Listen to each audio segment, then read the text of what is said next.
Okay, thank you for joining us. This is the January 7th conditional use hearing. It is a continuation of the prior conditional use hearing for the Hamilton Estate property.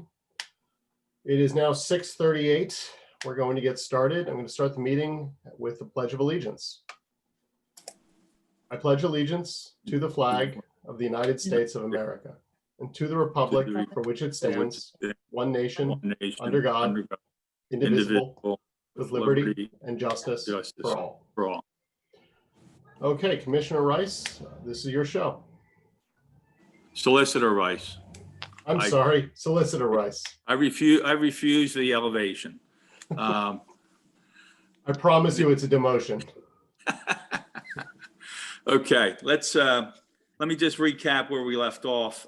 We had one witness from the applicant, Mr. Lambert, who had testified, had been asked questions by residents and the commissioners, and I believe we completed with all the questioning of Mr. Lambert. So before Mr. Brosman calls his next witness, are there any other issues for anybody in attendance, procedurally or otherwise, that they want to ask at this point? Okay. Mr. Brosman, you ready with your next witness? Let's have that witness sworn in. Good evening. Yes, George Brosman here. My next witness will be Bern Panzak.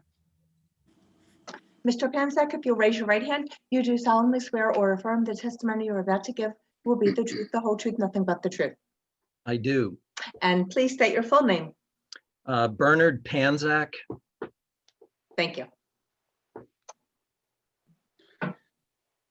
Is it okay to proceed, Solicitor Rice? Yes, Mr. Brosman, go ahead. Thank you. Just briefly before I start with Mr. Panzak, as was noted, we were here on December 10th for the commencement of the hearing. We did get through the one witness, Rob Lambert, the civil engineer. For housekeeping, I believe we got through exhibits A1 through A12, so we'll be starting out tonight at 8:13. Mr. Panzak will be screen sharing and moving us through the exhibits. I also wanted to note, since the last hearing, we presented the plans to the Township Planning Commission on December 21st of 2020, and they had recommended approval of the conditional use application. The application had originally been scheduled on the Planning Commission meeting on December 7th, 2020, before the conditional use hearing, but the Township had canceled that Planning Commission meeting and rescheduled it to December 21st. We did appear before that, and we did obtain the recommendation of approval.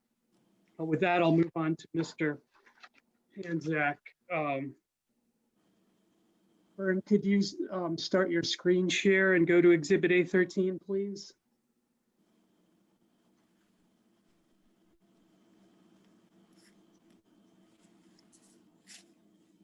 Can you see that, George? Yes, I can. Okay. I would just like to state that I asked for some patience. I'm sorry, your name, please? Bernard Panzak. Okay. Just ask for your patience. I'm navigating a document that's 298 pages of information, and it's not all in order. So I'll navigate to them as best I can, but ask for your patience and while I get there. Bern, thank you, and thank you for agreeing to help us with that. At A13, is this a summary of your professional experience and qualifications? Yes, it is. And could you briefly describe your professional and educational background? Educational background is a Bachelor's of Science in Landscape Architecture from Pennsylvania State University. My professional background has been providing landscape architectural services for development projects for about 30 years now. And are you a registered landscape architect in the Commonwealth of Pennsylvania? Yes, I am. I would offer Mr. Panzak as an expert in landscape architecture. Okay. Does the board have any questions? Mr. Panzak, about his qualifications? Okay, seeing none, then he'll be accepted. Go ahead, Mr. Brosman. Thank you. Bern, are you generally familiar with the properties that are the subject of this application and the general area? Yes, I am. And is your firm the landscape architecture firm for the project that is the subject of this application? It is. And did your firm prepare the proposed landscape and lighting plans for the project that are at sheets 12 through 15 of the conditional use plan set that we had marked A4? Yes, we did. And maybe you would want to move, please, to, I believe it was Exhibit A11, the illustrative landscape plan.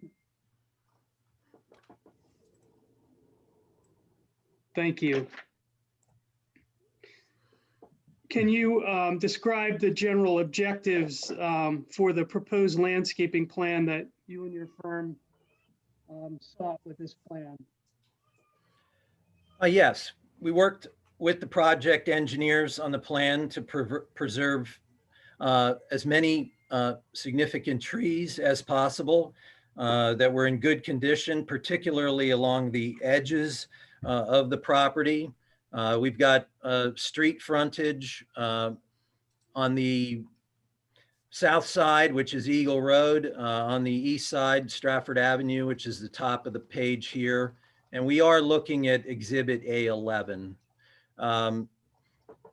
We've got a residential property, Grant Lane, on the northwest boundary, and our property boundary with Eagle Village is along the west or southwest perimeter. All of those were looked at primarily with tree preservation in mind. And we felt that the street frontages were important because they are relatively well vegetated at present. And by preserving these trees, we could maintain the character of the public views along the roadways of the township. We also looked at the property boundaries to attempt to preserve the existing trees there, as I mentioned. We also looked at the proposed open space. That's the area that's central to the plan. Again, this is an area where there is some significant stormwater management, but we collaborated with the engineers to identify tree massings that we felt were viable and worthy of preservation, and we were able to accomplish some additional preservation within this, this open space area. In addition to the tree preservation areas, we also looked to the township ordinances and requirements for tree replacement and developed our plan to meet those requirements. And in preparation of these plans, I think you mentioned it, but to highlight it, you worked with Site Engineering Concepts, the civil engineer, to make adjustments to consider location of viable trees. We did. There was a, I guess, a trading of grading plans, and we worked back and forth to modify the plan to really optimize our ability to preserve trees and balance that with the other requirements of the project, including a pretty robust stormwater management program. And you've hit a lot of the features of these plans. Can you also touch on the landscaping plan, what's proposed, along the internal road system, maybe within the common space, around the dwelling units? And also, right. Along Grant Lane. The code. George, I'm not hearing some of what you're saying. I don't know if other people are having that problem, but you're fading out. I am having the same problem. Yeah, so am I. Closer. I'll try to come closer. Is that better? Yes. Okay, I'll have to stay closer. Sorry for the terrible video that's going to result in. I think I heard most of your question, George, and I guess the way I would answer that question is there were multiple code requirements, including buffering along a major collector road, which is Eagle Road. There were buffer requirements along the Eagle Village property line, and within the density modification requirements, there was a 25-foot buffer along residential properties, which would happen along the Grant Lane frontage and down to the Forest Avenue site as well. We applied what were the requirements of these buffer areas. We did take credit for trees that were preserved along the property boundaries. And it's a bit of a nuance to our plan, but just going to zoom in here a little bit. And all of the lime green boundary that's shown here are massings of trees that we believe will be preserved as a result of this density modification plan. So those areas do wrap around the site. They move into this community green and open space area. They continue along the Stratford Avenue frontage, down along the western property boundary, and back along to some degree along the Eagle Village property line. So we did have buffer requirements, and there are new plantings that are integrated all throughout the property frontages along Eagle and Stratford Road. There are multiple landscape features that are included within the 25-foot buffer at the Grant Lane properties, in addition to the tree preservation material. And then also we've added lots of plant material along Eagle Village. There are also street tree requirements, both for Stratford Avenue and the internal roads. And those were calculated and tabulated and applied to our plan. And in order to produce the plan that you see in front of you, there were, as you can imagine, trees that would be removed on the site. And there is a formula that's found in the code for tree replacement, and we identified, all of the trees of certain sizes, and have applied the metrics that are found in the tree replacement ordinance to those trees, and they became a relatively significant bucket of plant material that was then redistributed throughout the site. And you don't need to turn to it, but just for the record, this is the illustrative plan, but the sheets in the plan set, sheets 12 and 13, those landscaping plans, do they have the tabulation of the required plantings and show how the plans comply with the applicable requirements? They do. There are several charts found on those plans, along with a specific and detailed plant list that includes botanical names, sizes of plant material that's required by the ordinance, and all of that is found on those plan sheets within the conditional use plan set. And do those plans depict compliance with the applicable provisions of the township landscaping and tree replacement provisions? Yes, they do. Now, as part of the land development review and approval process that this plan would have to go through if the conditional use is granted, will these plans also be reviewed by the Township Shade Tree Commission? Yes, they would. And we're going to do that process at the appropriate time? Yes, that's typically part of the land development process, as you've mentioned, and that would be scheduled at the appropriate time, and we would provide even more detailed information that's requested by the Shade Tree Commission for that meeting. Thank you. You spoke about the views along the public roads. Did you prepare some images that would show the views along Eagle Road and Stratford Avenue? We did do that, yes. And I believe those are at A14. Could you go to that, please? And we have these marked A14A through E. So Mr. Panzak, would you go over these exhibits with the board, please? Yes, I will. What we did is we wanted to present a George, I'm not hearing you if you're talking. I'm not. Vern Panzak is. yeah. John, can you hear me? I think he might be John's frozen. frozen. Yeah. Should I proceed? So let's take just a 5-minute recess because I think it's important to everybody to have our solicitor here.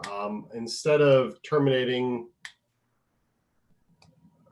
I'm going to say, Ian, since it's just going to be 5 minutes, and if John is not back within 5 minutes, then I think we should keep going. Why don't we keep broadcasting? We can all just put ourselves on mute so that we don't say something into a hot mic. Okay.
On my phone.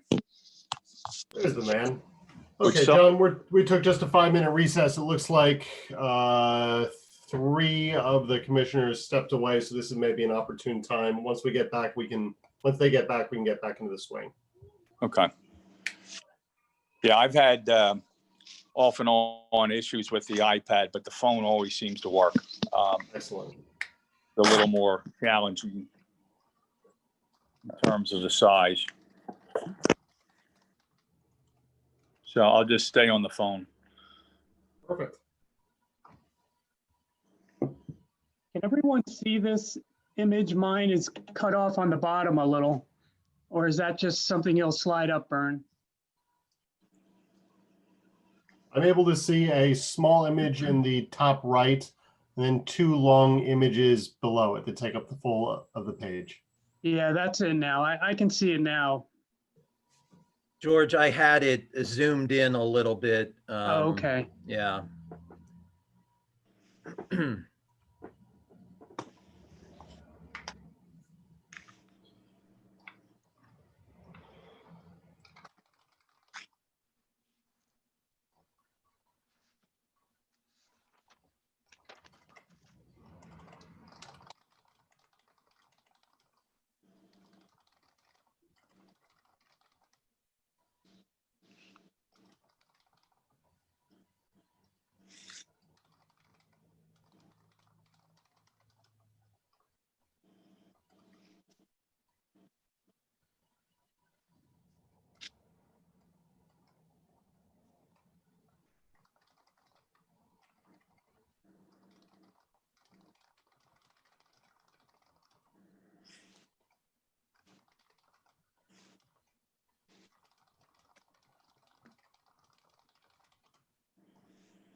Oh, I think we're back. We are, but we're missing Rich and Sean. Since I said that we would give everybody 5 minutes, let's give them 1 more minute till we get to 7 o'clock even, and then we can pick back up and they'll read the transcript.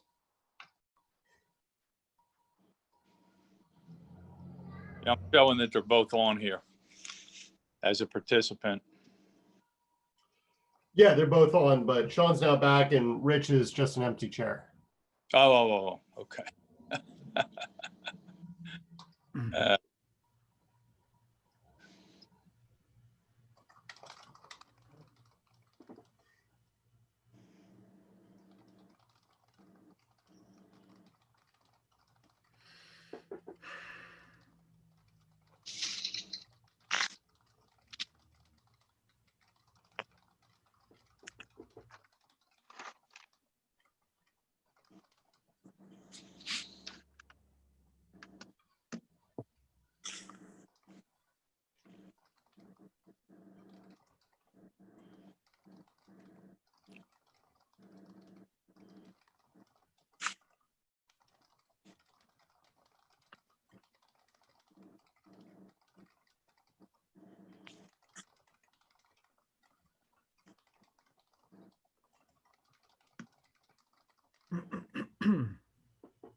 Okay, well, it's 7:01 now. It's been about 5 minutes. Why don't we get started? And Rich can read the transcript to pick up what he lost.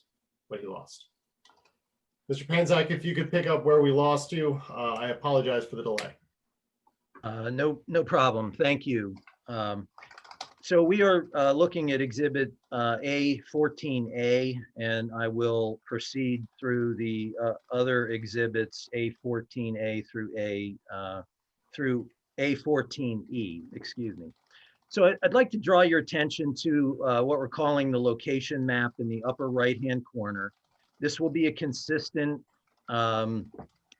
reference point when I switch to the next slide. And what this is showing is the area of the site that we're depicting. And what we wanted to do was to show frontage imagery in what we believe could be the proposed condition. And we wanted to juxtapose that with the existing condition along the public streets, Eagle Road and Stratford Avenue.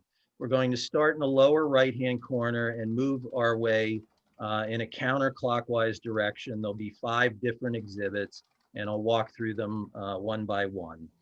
The existing condition is always this strip along the top, and the proposed condition is just below it. And you can see what our objective was, as I mentioned earlier, was to try our best to preserve and protect trees along these edges of the property. You can pretty much go from top to bottom and see the trees that are remaining.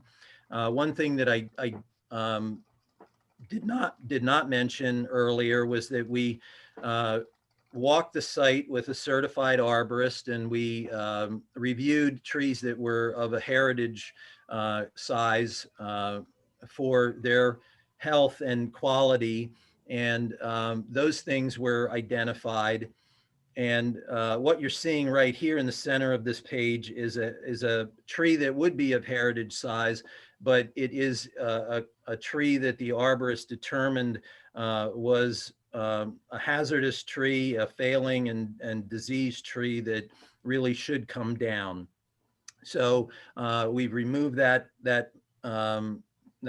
piece of plant material, and it's been replaced with other buffer material pieces. The other thing you'll notice is that there's fencing around and along this property edge currently. And, you know, I think it's our intention to retain fencing for privacy and really the buffering of views from adjacent properties. really all around the site, including our northwestern boundary with the Grant Lane properties. So moving along, there are several shade trees, which we might describe as street trees. This is the existing entranceway to the Hamilton property off of Eagle Road. There are masonry walls at this location that are covered by ivy.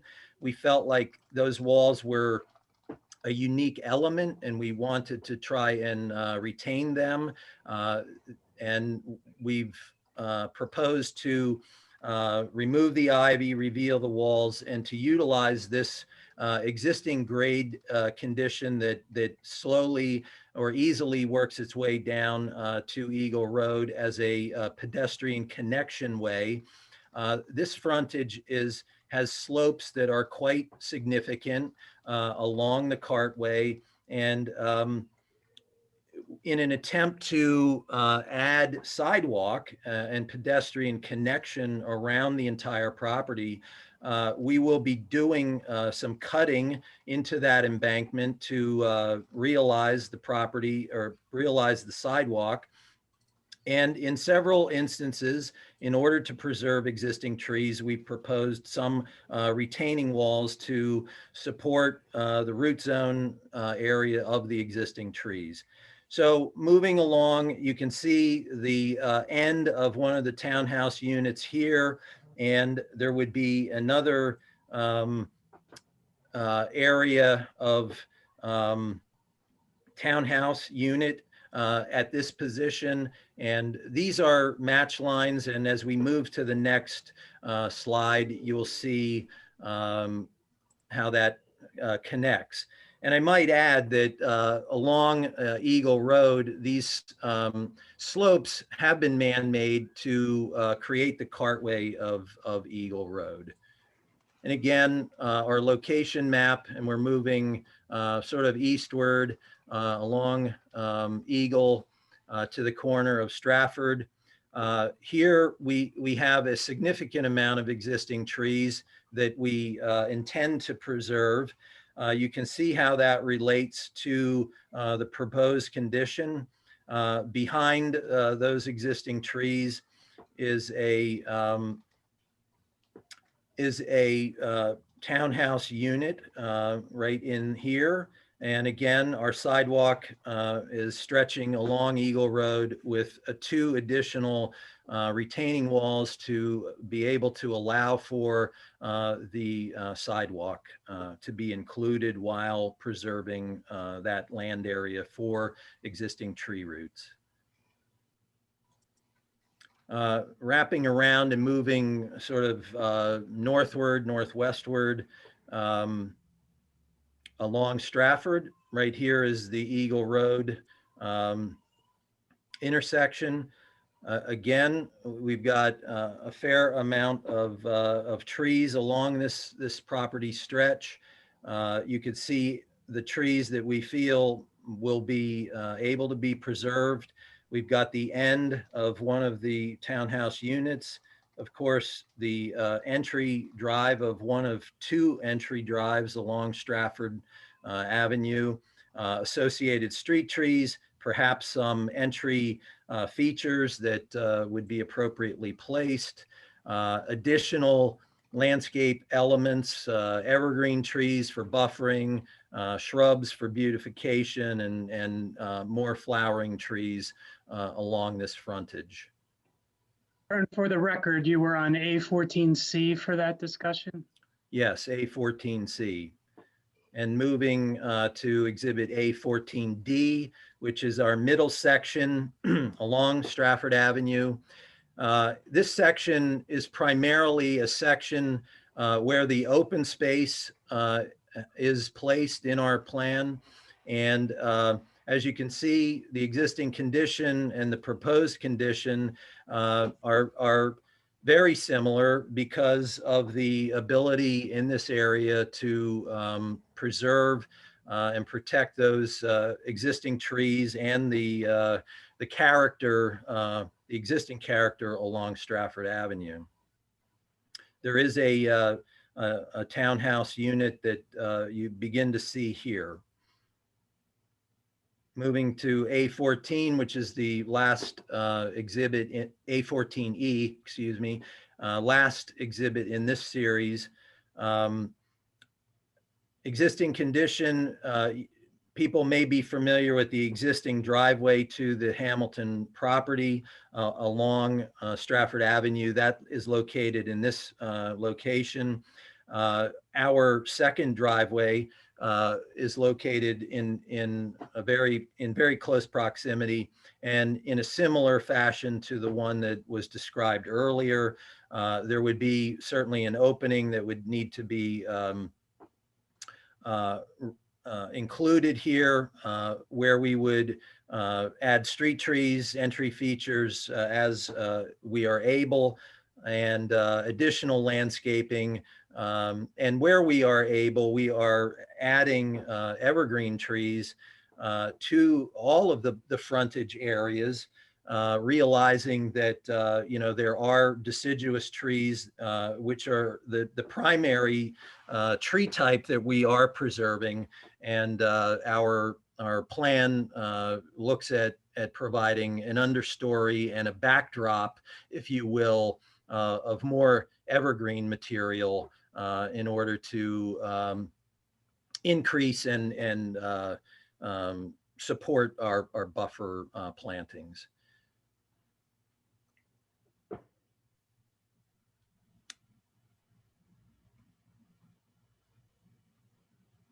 And that's my conclusion on this exhibit series here. Thank you. Yeah. You mentioned you had also done a lighting plan. Perhaps you could turn to Exhibit A4, sheets 14 and 15, I believe, were the lighting plans.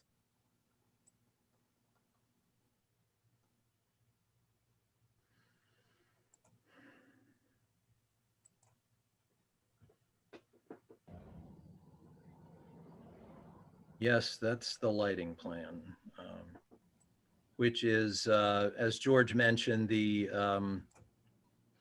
exhibit A4, sheet 14. And can you describe what is proposed in terms of lighting at this point for this project? Our plan for lighting is to be very minimal while providing really streetscape lighting along our interior road. The graphic symbol is a small triangle that we show here and are dotted around our plan. The attempt here is not to completely and uniformly light the cartway, but rather to provide points of light that would be able, you know, that would provide a modest amount of lighting within the community. And all of those lights are on the interior, as I mentioned, and generally, with the exception of near the entranceways along Stratford Avenue, separated from property areas by the position of our townhouse units.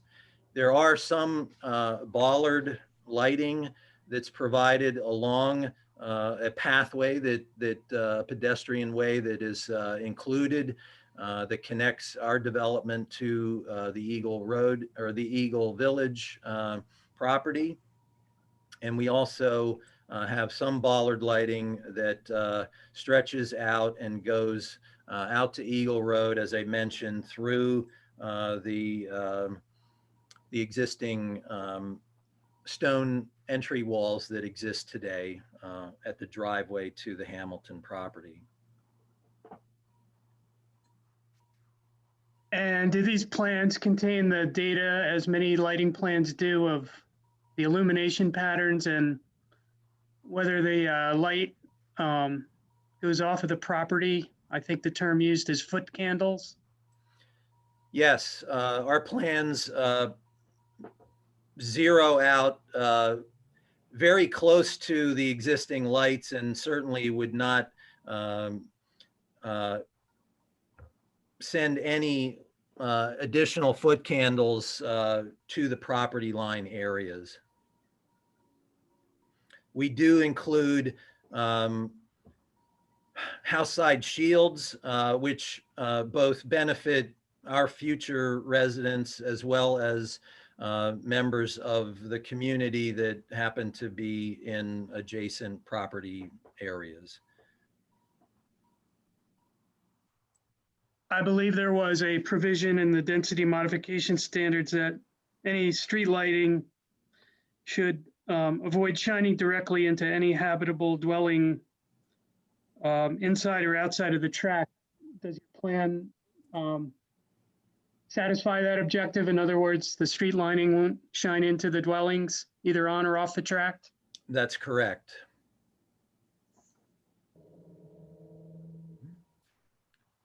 Would it be a fair summary of this lighting plan? It's minimal, mainly to provide, lighting for low-level lighting for required safety purposes.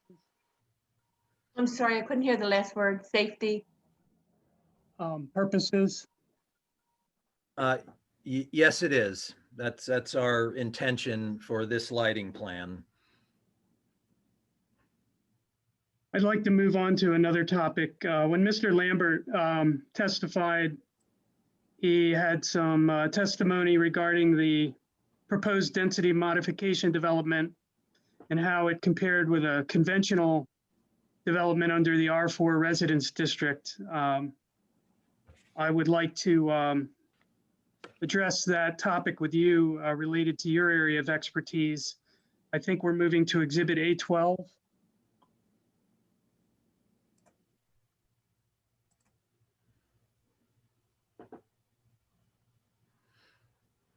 So I believe this is the conventional development sketch that Mr. Lambert used. Can you, in your professional opinion, does the proposed density modification plan conserve trees on the site to a greater degree than conventional development under this plan would? Yes, it would, and really for the reasons of driveway curb cuts that are shown here that would remove the existing trees that are being preserved, as you may recall, along the perimeter areas of our site under the density modification plan. There are additional curb cuts that would be required along Stratford Avenue. And, in general, a conventional plan tends to be a bit more spread out with driveways, units, and other features. There would also be stormwater management that would be required here, and where you don't see driveways, cartways and buildings, there would also be stormwater management facilities underground that would require the removal of more existing trees, we believe, than under the density modification option. In typical single-family house lots, people would want open lawns and things of that nature? Yes. Turning to Exhibit A15, did you take this sketch and add it to this exhibit? Yes, we added what we believe to be the likely tree preservation that might be realized for this more conventional type of single family lot development. And again, you recall my my comment earlier about the lime green areas of our development plan, we did the same thing here after an analysis that included the project engineer. And after that analysis, these were the areas that we thought would be the most likely areas to be preserved with existing trees. The existing trees are really the natural feature that is the most significant aspect of this site. And for purposes of comparison, did you prepare a similar exhibit for the proposed density modification plan? Yes, and that's found on Exhibit A16 shown here.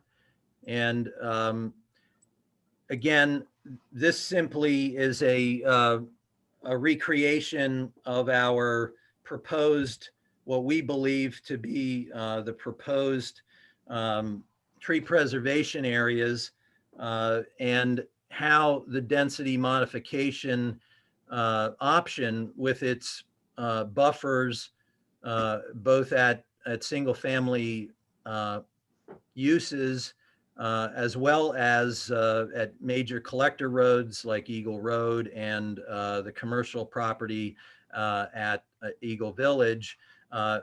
This does illustrate, we think, quite well how the two development plans would impact the existing trees on the site.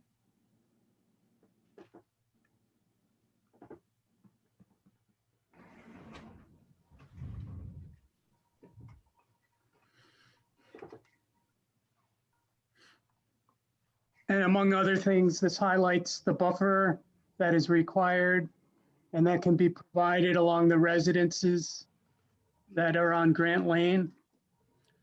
Yes, it does. There is a significant amount of existing trees present along the Grant Lane frontage there. And, it's our intention to be able to preserve as much of that as we can. There's also an existing fence line, a 6-foot shadow box fence along that property line, and it's our intention to continue to retain that feature as well.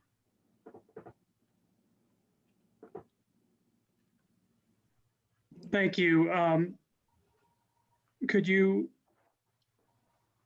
confirm your professional opinion as to whether the proposed plans comply with all of the applicable specific density modification standards that relate to landscaping and lighting? Yes, they do. And, as mentioned earlier, included within the conditional use application set, our landscape plan includes the compliance charts from all of the ordinance sections that apply to landscaping, both from a subdivision and land development standpoint, as well as a density modification standpoint. We do completely landscape the buffers that are required under the density modification. And this option, as you could see from the previous exhibit to this exhibit, clearly is able to preserve a greater degree of the existing trees. And in your professional opinion, would this proposed plan have any greater detrimental impacts on adjoining properties or the general public health, safety, and welfare than a typical similar development? We believe it will not, and we believe that this is a preferred option because of the reasons that we had stated throughout the presentation, mainly with the ability for us to preserve existing trees at the perimeter areas and provide additional land area for continuous buffering along these areas. Thank you. That's all I have for Mr. Panzak. Okay. Let me start with the resident parties. Do any of the resident parties have any questions for Mr. Panzak?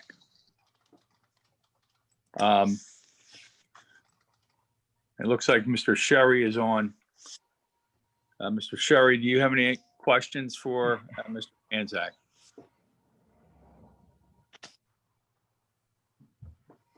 Yes, can you, just a quick question. Concerning this depiction, which keeps being presented with the potential trees, does this presentation line up with the existing tree map where you have the existing properties, I forget which slide it was, that are going to be removed? Is your question that, does this align with the one that I had previously shown, which was A16, this one? No, there's one, I'm sorry, I apologize, I joined late. In the presentation, your existing condition where you went through and marked out which trees are being removed. Yeah, I guess that's within the conditional use. I for-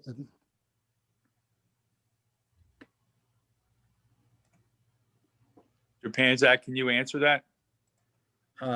Yes, I'm just trying to navigate to There we the, go. That's, yeah. And the answer is yes. We've worked hand in hand with the civil engineer, and we've gone back and forth with tree preservation and the limits of disturbance, and we have arrived at the preservation limits that you see here are the same as the ones on our illustrative plan that we continue to show. okay. Then following on question, have the mature trees that run along Grant and Stratford, have they been assessed for health? Or, where I'm getting at, the trees that you're depicting as shown are healthy and you plan on using them? Or are there any trees whose health has not been ascertained where you may end up having to remove those? We have, along with a certified arborist, have walked the property, and we have assessed the health of the heritage trees that are found on the property. And we have not gotten to the level of assessment of health of all of the trees found on the site. But that would become part of our next exercise with subdivision and land development and the Shade Tree Commission. And the shade tree, correct? Yes. Because I guess, the concern, I live on Grant, your depiction between this slide and the illustrative slide appears a little confusing to me because the large canopy trees, I see 1 versus 2, and those trees are significant. And if you're leaving them, there's a general concern of everybody on Grant with the construction process.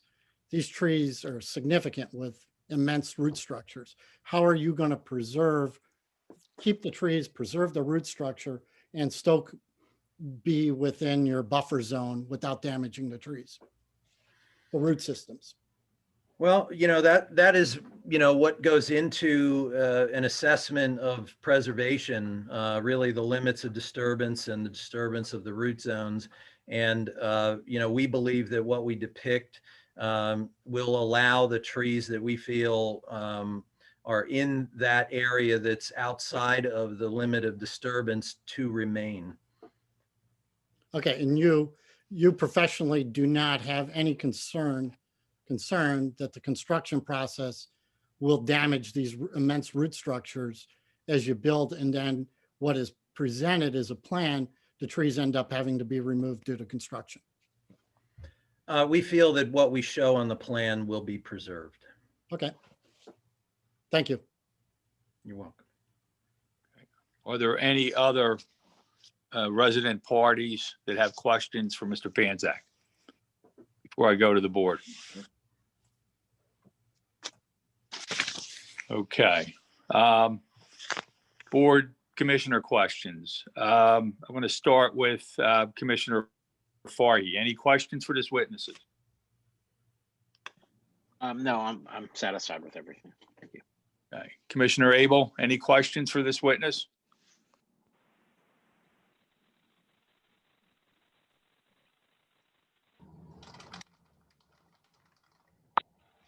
Commissioner Mulroney, any questions for this witness? None from me, thank you. Commissioner Borowski, any questions for this witness? I do. I have two quick questions, if you don't mind, Mr. Panzak. Thank you very much for your presentation. I appreciate it. So I just have a question. One is with regards to the street lighting or the street lighting as you were showing. Is there any accommodation for street lights on the sidewalks around the perimeter that you plan on putting in? At the present time, there's no provision for any street lighting along Eagle or Stratford outside of our development. Okay. Do you know, is there already street lighting there on those streets? And I'm not 100% familiar. I don't drive those very often at night. So do you know if there's already street lighting there? You know, I don't know the answer to that question, honestly. Okay. Because I'm just wondering if it's a concern to install these sidewalks to go around on these two very busy streets and not accommodate with any street lighting at all. Because certainly sidewalks will encourage pedestrians. So, and then my other question is with regards to the pedestrian connection way that is through the property that goes into the Eagle Village. Is that going to be something that so if there's lighting within the development, are residents going to be able to utilize that way to get to the Spread Eagle Village if they wanted to? This is a pedestrian connection from our development to Eagle Village, and it would be lit with bollard lighting. I had an alert pop up on my screen and I was a little distracted trying to get rid of it. Does that answer your question? No, my question is, will people that are not residents of this facility be allowed to utilize that to get to Spread Eagle Village or Eagle Village? Sorry, until I've lived here too long. There's no plan to restrict pedestrian access here. So if folks were to walk into our development, I believe that there would be the ability to walk through an unrestricted connection there. Our intention is to provide pedestrian connectivity to the sidewalks along Eagle and to Eagle Village. But no lighting for any of those external sidewalks? No lighting along the cartways, yes. Okay, thank you. That was my only question. Commissioner Enderle, any questions? No questions. Commissioner Booker, any questions? Yes, please. Sketch plan A12, if you can go back to that.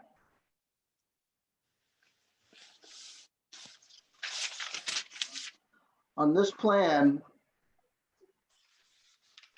Mr. Panzak, you haven't specifically shown any proposed trees or shrubs or other plantings that would go with each one of these properties, have you? This was a demonstration of, how this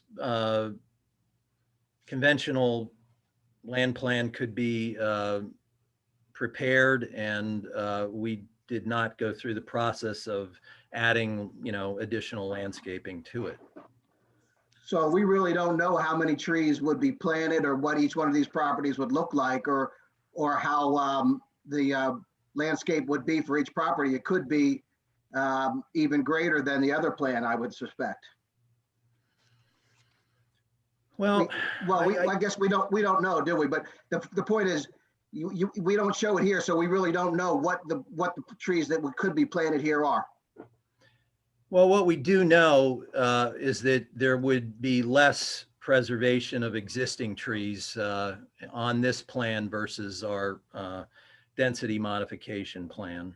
That could be, but there also could be more new trees than on the proposed plan. So going back to plan that you just had up, 14. No, what was it? What did you just have up? I think it was, The lighting plan. Yeah. The, That plan, 11. That's fine.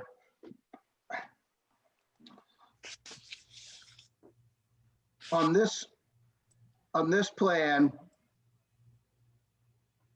we have located all the driveways, but on the A12 by right plan, we haven't specifically attempted to locate those driveways to maximize the saving of trees, correct? You just put them in at a regular intervals. right. And again, that was a sketch plan that was intended to show how that conventional development would or could be laid out.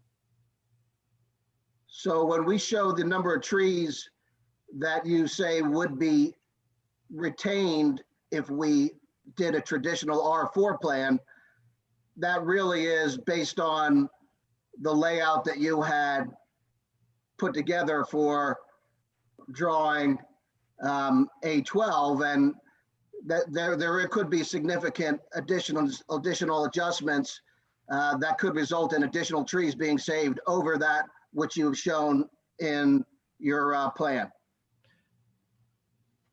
There are any number of site plans that could be developed, and this was the one that we came up with. Yeah.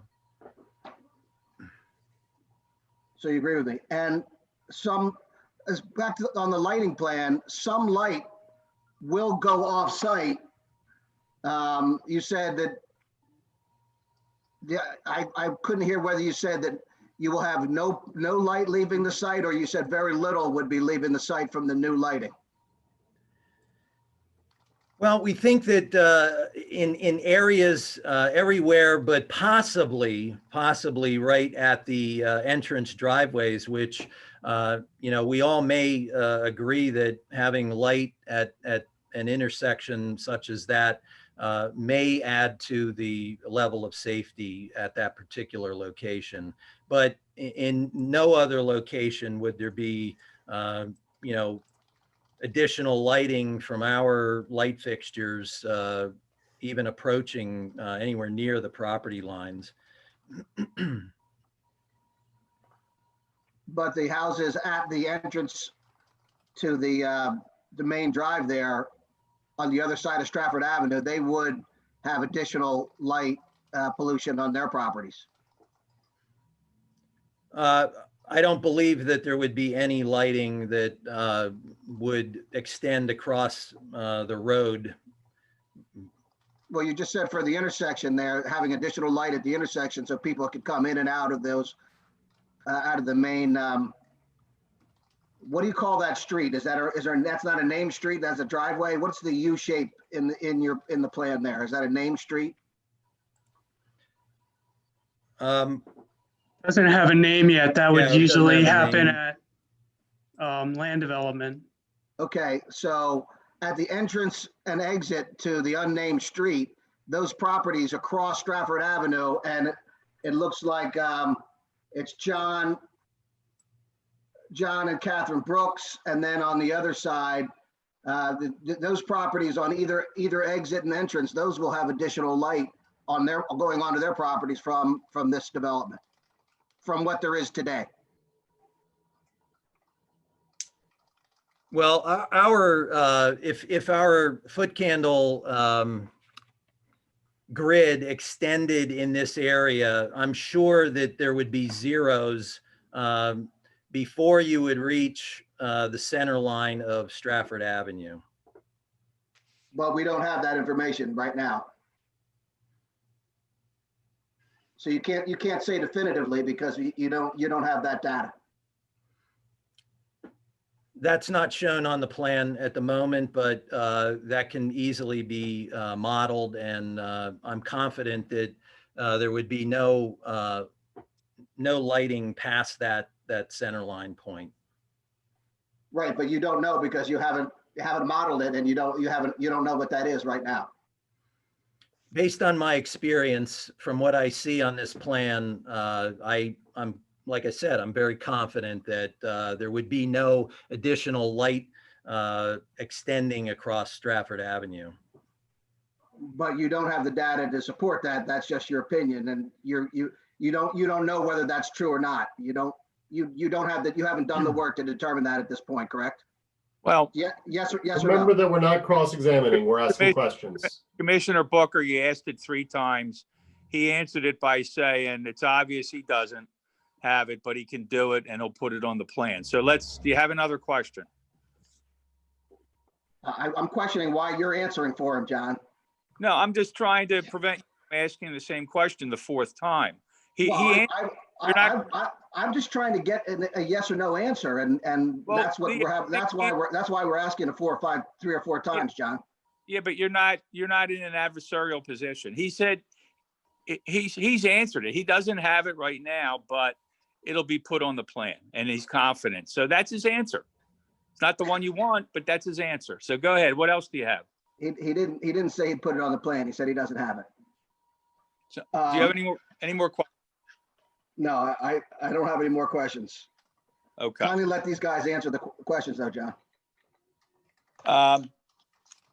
Commissioner Larkin, any questions? No questions, thank you. I have one question before we move on. Could you, Mr. Panzak, go back to that landscaping plan?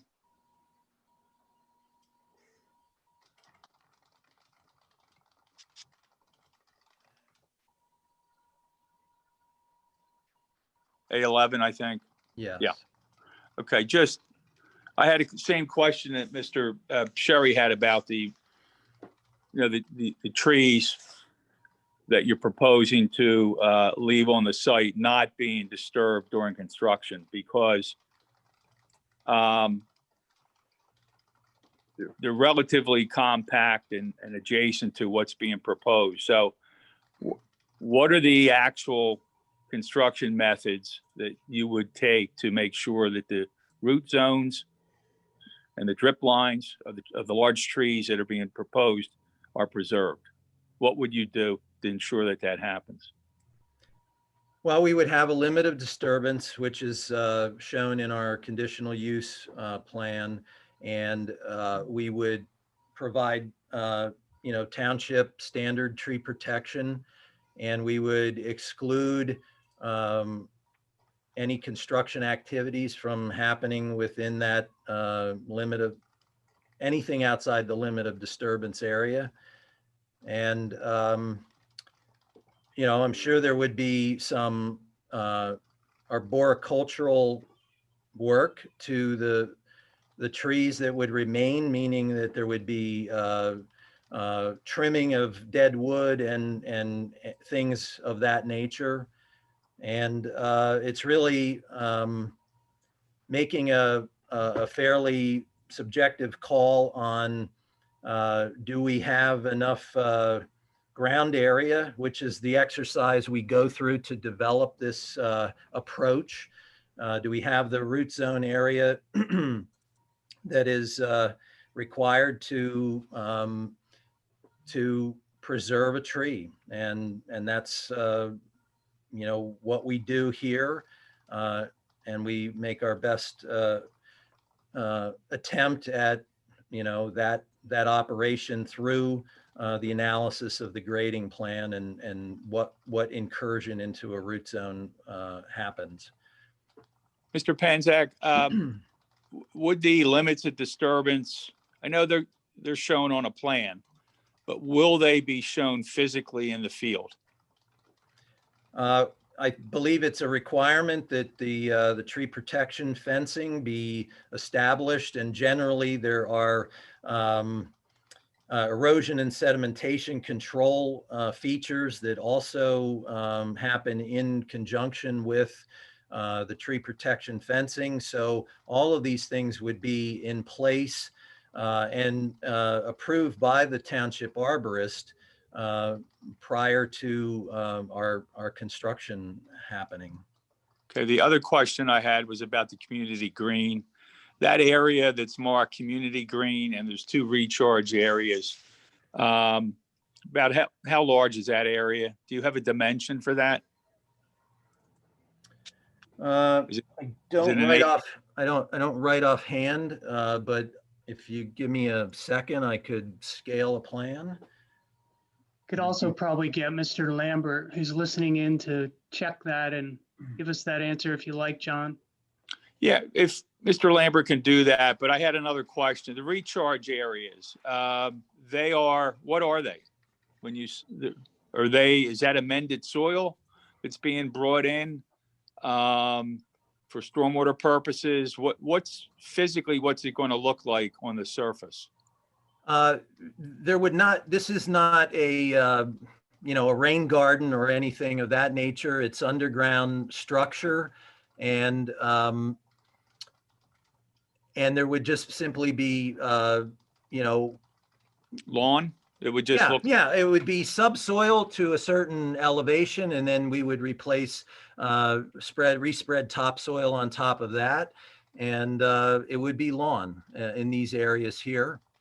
This section where there are trees shown is an area between our underground storage facilities, and that's why we believe we can add additional plant material in that area. Okay. That's all I had in terms of questions. Mr. Brosman, do you have anything else for this witness? And I'll get that. If Mr. Lambert can provide that information later, that's fine. I'm just curious what the size of that is. Yeah, I'll have Mr. Lambert let me know when he has that, and we can bring him on when there's an opening for him to give that info. He could also probably tell you more about the tree protection and any other questions you had about those open space areas in the underground facilities. Just to clear up, I think it was quite clear, but just for the record, Bern, on the issue of lighting at the driveway area, can you confirm that what you said about you didn't think the light would go beyond the center of Stratford Ave? Can you confirm that's your professional opinion based on your experience? Yes, I can. And can you confirm that if that is required, we would add that information to the plans? We can gladly add the information to the plan, yes. And that could be done at the land development phase or the conditional use phase. Yes. That's all I had. Okay. And Mr. Brosman, do you have another witness for us? And next I was going to have Frank Tavani testify, who's a traffic engineer. Okay. So Mr. Tavani sworn in, please. If we could bring up his picture. Mr. Tavani, can we take? Yes, you do solemnly swear or affirm the testimony you're about to give will be the truth, the whole truth, and nothing but the truth. I certainly do. Thank you. And state your name for the record, please. Frank Tavani. Thank you. Frank, Mr. Panzak has put up at Exhibit A17 on our screen a document. Is this a summary of your professional experience and qualifications? It is. And can Can you briefly describe your professional and educational background? Certainly. I hold a Bachelor of Science in Civil Engineering, which was bestowed in 1993. I have been in continuous practice in the Commonwealth of Pennsylvania since that time as a civil engineer specializing in traffic engineering and transportation issues. I have held a professional engineering license number 052846E since 1999 without any reprimands or anything of that sort. And I've appeared in Radnor many times, perhaps most notably for Villanova University, as you can see on the screen right now on the first page of A17. I would like to offer Mr. Tavani as an expert in traffic engineering. Okay, Mr. Tavani, I think is well known as a traffic engineer, and he will be accepted. Thank you. Thank you. Frank, did you do a traffic analysis for this project that was included with our conditional use application? Yes. And for the record, I believe that was at Exhibit A2A dot B. Subject to the submission of the traffic study, did you receive a copy of the Township Traffic Engineering Consultant Review Number 1 dated November 16, 2020, which we had marked as Exhibit A6? Yes. And did you address the comments you received in that letter with a revision to the traffic study? I did. And that traffic study is at A18. Correct, which is what is shown on the screen right now. Can you walk the board through what you did and what your findings were? Certainly. So as I just testified, A18 is essentially a continuation of A2.AB, which means that it goes back a little bit in time, and traffic studies always start the same way. It's with data collection. Since I began working on this project in 2019, the traffic counts for this project were collected in 2019, which is fortunate because that predates COVID-19, which has been having some effect on traffic counts in the area and in the whole country. Traffic counts were conducted specifically at the intersections of Stratford Avenue and Eagle Road, Stratford Avenue and Grant Lane / Hedgerow Lane, and Eagle Road and North Wayne Road.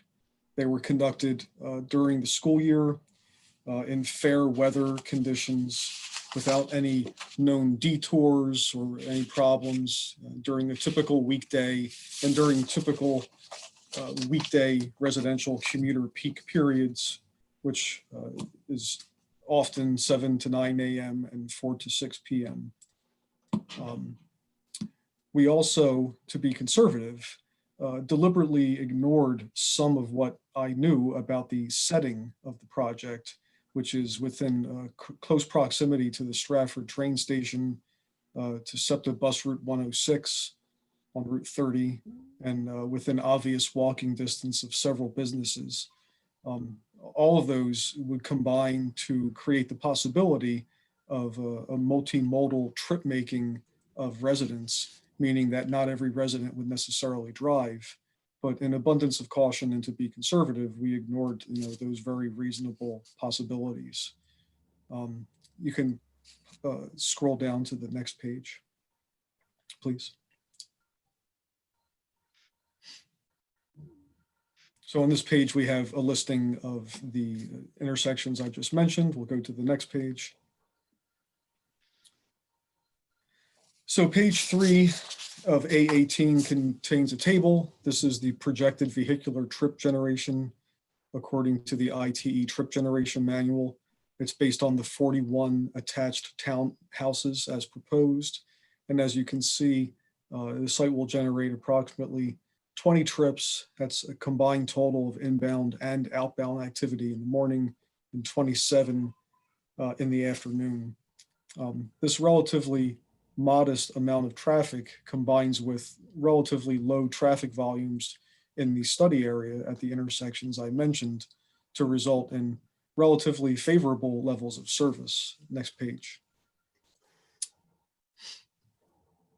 In fact, the both site driveways, all the intersections that I mentioned all operate at level of service A or B during both peak hours at all turning movements, which, as I'm sure the board is aware, is the highest and most desirable level of service available. And the addition of the site traffic to the study area has really no measurable impact on the performance of any of the study area intersections. The driveway operates satisfactorily.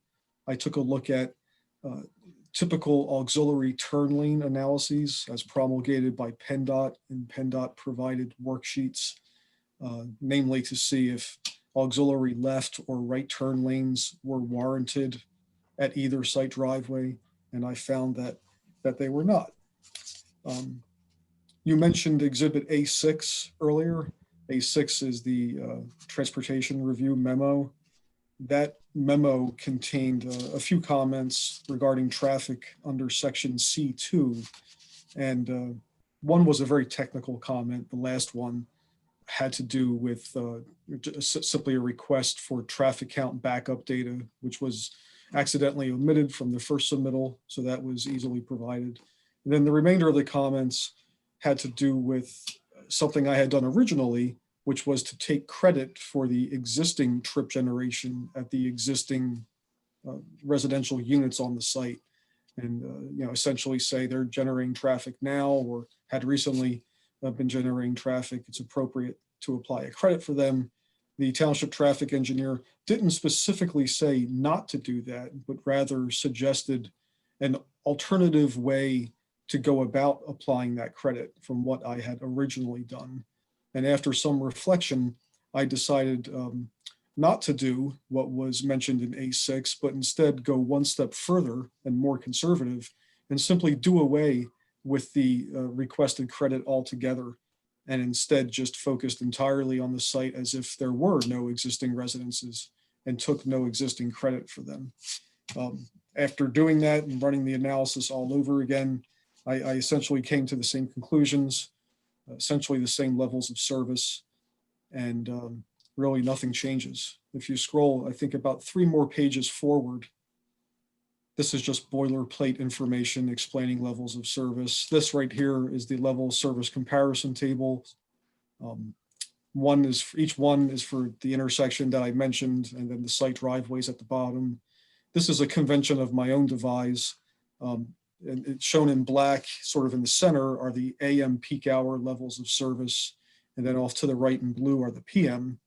And you'll see 3 columns under each: existing, future conditions without the site, which is called no build, and then future with the site. And if there was no difference in level of service from one scenario to the next, according to the software that we use to determine levels of service, I simply put two hyphens to indicate that there's no change. So you see, we start off with very desirable performance across the board, A's and B's, and everything essentially stays the same at really all the locations. So that, in a nutshell, is what A2, AB, A18, and A6 were all about.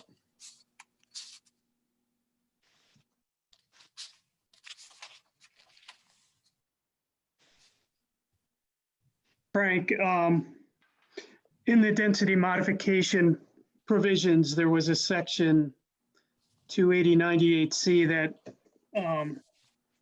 asked or said that there should be adequate vehicular and pedestrian access. In your professional opinion, does this project have adequate vehicular and pedestrian access? Yes, absolutely. The site provides 2 driveways, and rather than access a busier street, it correctly accesses a side street, which then leads out to that busier street, namely Eagle Road, and does so in a safe and efficient fashion. There's no problems with obstructions to lines of sight or sight distance. And as I mentioned earlier, the site is certainly located in a very walkable area, and the site includes sidewalks. So I think it certainly gets high marks in that regard as well. In your professional opinion, would the proposed plan have any greater detrimental impacts from a traffic point of view on adjoining properties or the general public health, safety, and welfare than a typical similar development? No. That's all I have for Mr. Tavani. Okay. Resident parties, Mr. Sherry, do you have any questions?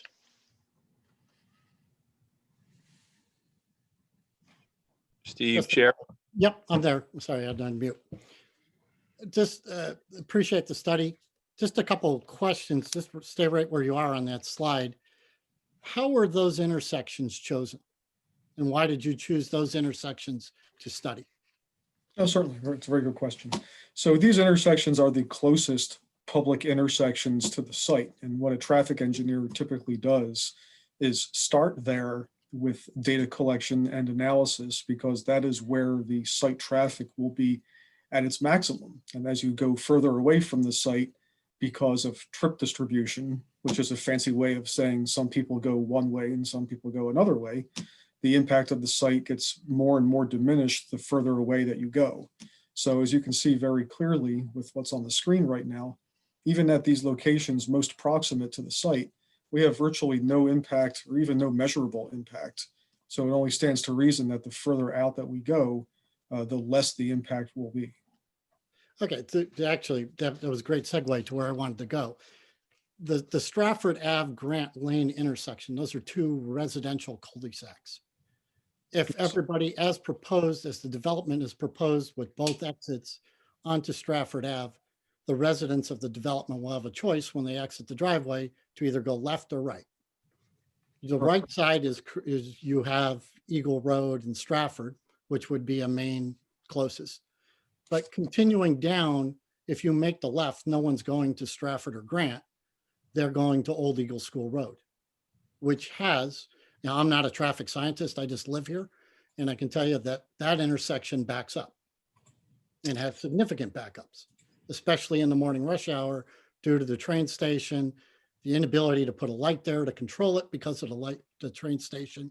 So when you say that there's no detriment, I cannot refute that those three closest intersections, but going a quarter mile, less than a quarter of a mile down the road, how do you see a development with 41 townhouses in assuming, maybe I'm assuming too much, but 2 cars per townhouse, that's 82 cars with an option of going left or right, and assuming half go left.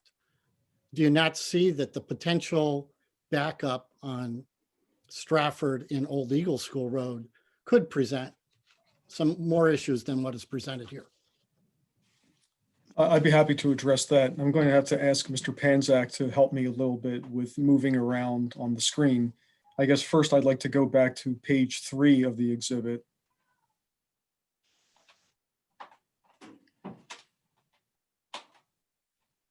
That's good. Thank you, Bern.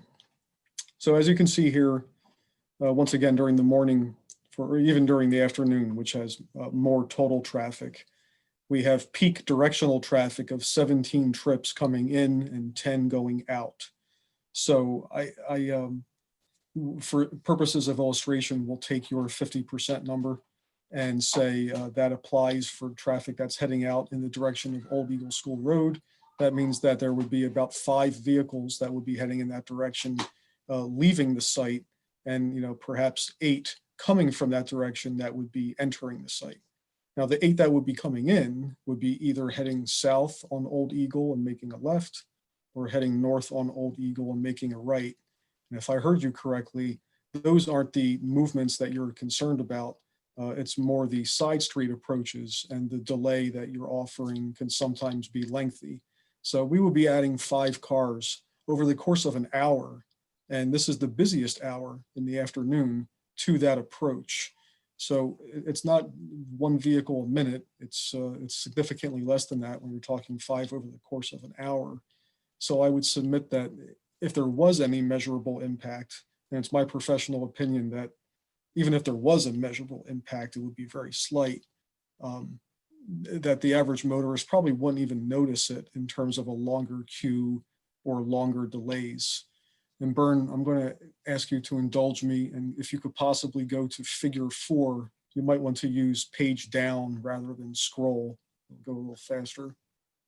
Figure 4 from A18 is the existing peak hour traffic volume figure. And I just wanted to show you, it's not in any of the appendices, Bern. It's, you can just keep scrolling if you'd like. Won't take that long. There's figure 1, figure 2, figure 3, and figure 4. So you can stop right there. Where the intersection we were just talking about is Grant and Hedgerow. And as you correctly pointed out, those 2 streets are dead-end streets. And as you can see, there's relatively little traffic exiting or entering those streets during the AM peak hour. But there's about 300 trips along Stratford Avenue, roughly half in each direction. Now, we don't have the Old Eagle School Road volumes here on this figure, but I would submit to you, and I'm sure you would agree, that the north-south volumes on Old Eagle School Road are greater, probably significantly greater than Grant and Hedgerow. So the total intersection volume at the intersection of Stratford and Old Eagle is significantly greater than it is at this intersection. So that means that the site traffic that we would be adding, and in terms of exiting traffic during the PM peak, again, I mentioned there was about 5, the traffic that we would be adding would be a small numerator divided by a much larger denominator than at this intersection. In other words, there would be more total intersection volume at Old Eagle School Road, which once again means the impact of the site would be that much more diminished. It would be that less noticeable than it is at these intersections, which are not only closer, but probably host less total traffic. Understood. As a lay, I don't doubt the science at all, but with 41 townhouses and roughly 2 cars, call it 82 cars, and the science comes up with 20 people are going to leave in the morning, that means 60 people don't work, and it's a non-age restricted development. I can't refute it. I just find that interesting. Just one more. Go ahead. And that's not exactly what it means. Keep in mind that traffic engineers are always focused on peak hour activity. And that's because there's reams of empirical data that prove that there are peak hours. There are 60-minute periods in the morning and in the afternoon when the impact of the site is the greatest. That doesn't mean that there is no other impact at other times of day. And for example, people that are leaving to go to work in the morning, some of them might leave in the hour preceding the peak hour. Some may leave in the hour succeeding the peak hour. So the traffic is spread out, which only really means the impact of the site is diminished by virtue of that temporal distribution. But one should not read the table on page 3 of A18 to mean that that's the only traffic generated by the site. It's Understood. the peak traffic generated by the site. I don't doubt your science. You're probably, I know you're a lot smarter than I am. Just continuing on, one question that has continually come up, and you brought it up about walkability. And a point of this development is that its proximity to Stratford's train station. How would you characterize Stratford Ave from Grant Lane to Old Eagle School Road as far as a walkable road as it currently exists? There are sections of Stratford Ave that are incomplete in terms of sidewalks. However, as I just pointed out, the traffic volumes on Stratford Avenue, as you can see here in this figure, are relatively light. We have about 2 or 3 vehicles per minute heading in either direction along Stratford Avenue. It's not exactly, a bustling corridor. And just using my own personal experience, I live in the community where I walk all the time that has similar volumes and does not have sidewalks along every road or at every intersection. And the purpose of a road is to be accessible by all users and shared by all users, whether they're motorists, cyclists, or pedestrians. Okay, understood. Just as a point of clarification, there's also no shoulders. I walk that road all the time walking my dog. There's a significant curve, which is a hazard. Cars come around the curve, whether it's 1, 2, or an hour. If you're the person out there, it is an issue. Thank you very much. I think that's all I have. Thank you. Okay, are there any other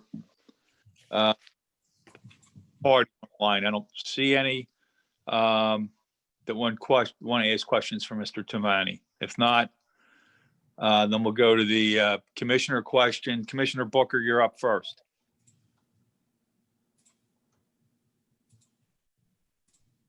Questions for this? Yeah, thank you. I wanted to unmute. Mr. Vani, your study is a study that is measuring the detrimental marginal impact, the marginal detrimental impact from this development and determining its effect vis-a-vis levels of service at each of these measured intersections. You are not trying to say that this will be better than current conditions. You're only measuring how much of a decrement to existing conditions there will be from the proposed development, correct?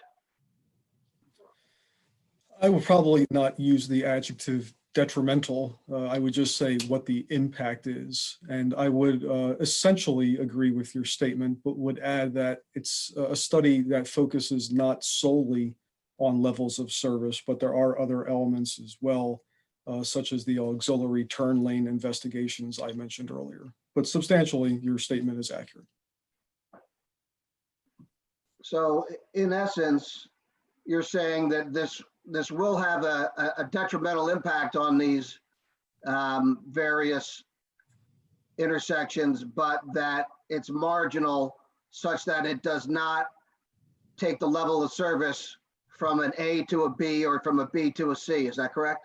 I object for the record. That was not what Mr. Tavani said. Well, let's be clear. I think he said it's going to have an impact. Rich, detrimental is your word.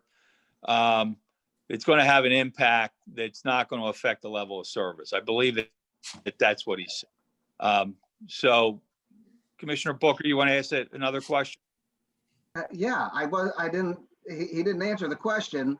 And so my contention is that additional traffic at these intersections is detrimental to the wait times of the people in the traffic, detrimental to pedestrians, detrimental to the maintenance and wear and tear of the intersections.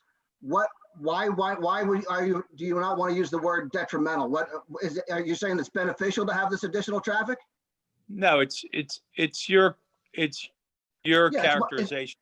It is my characterization, yeah, based on my professional knowledge and my experience. Commissioner Booker, you're not a witness. So, Mr. Tavani, do you agree with Mr. Booker's statement that he just made? No.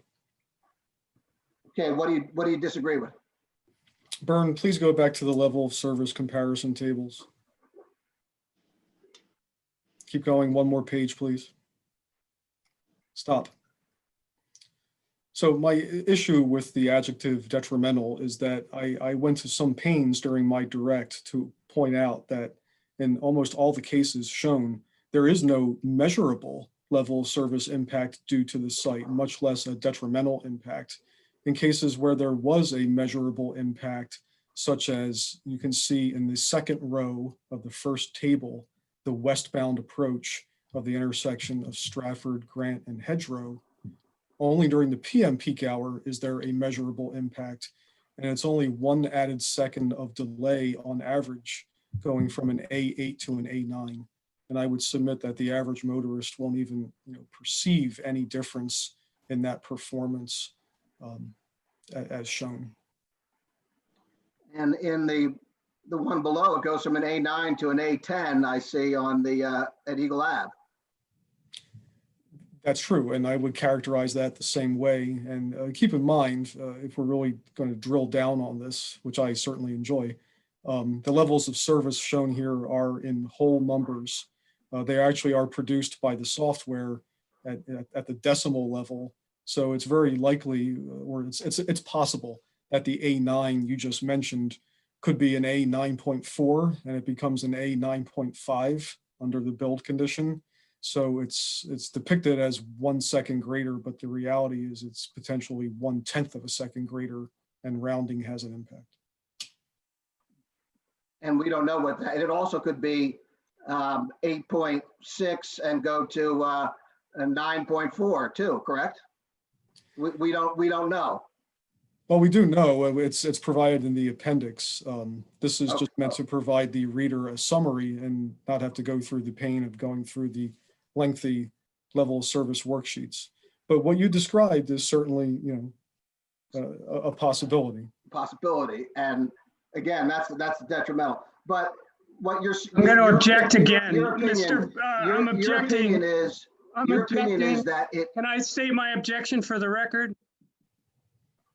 It's in the record, Mr. What's there Brosman. to object to? Objecting, Commissioner Booker is But look, cross-examining the witness and treating us with hostility. I'm just noting that for the record. Mr. Brosman, you don't need to object. It's in the record. The characterizations are in the record. You can make that argument later down the road if you want to make that argument. So go ahead, Commissioner Booker. Continue. There's no characterizations to be made. There's no treating of, this is asking questions. And Okay. in response, if the witness is saying that it could be 8.4 or 9.4, so I'm pointing out that it could be Right. the opposite end as well. That's not adversarial. It's just a fact. It's a fact. And we're talking about the peak times. Now, we did not do a study.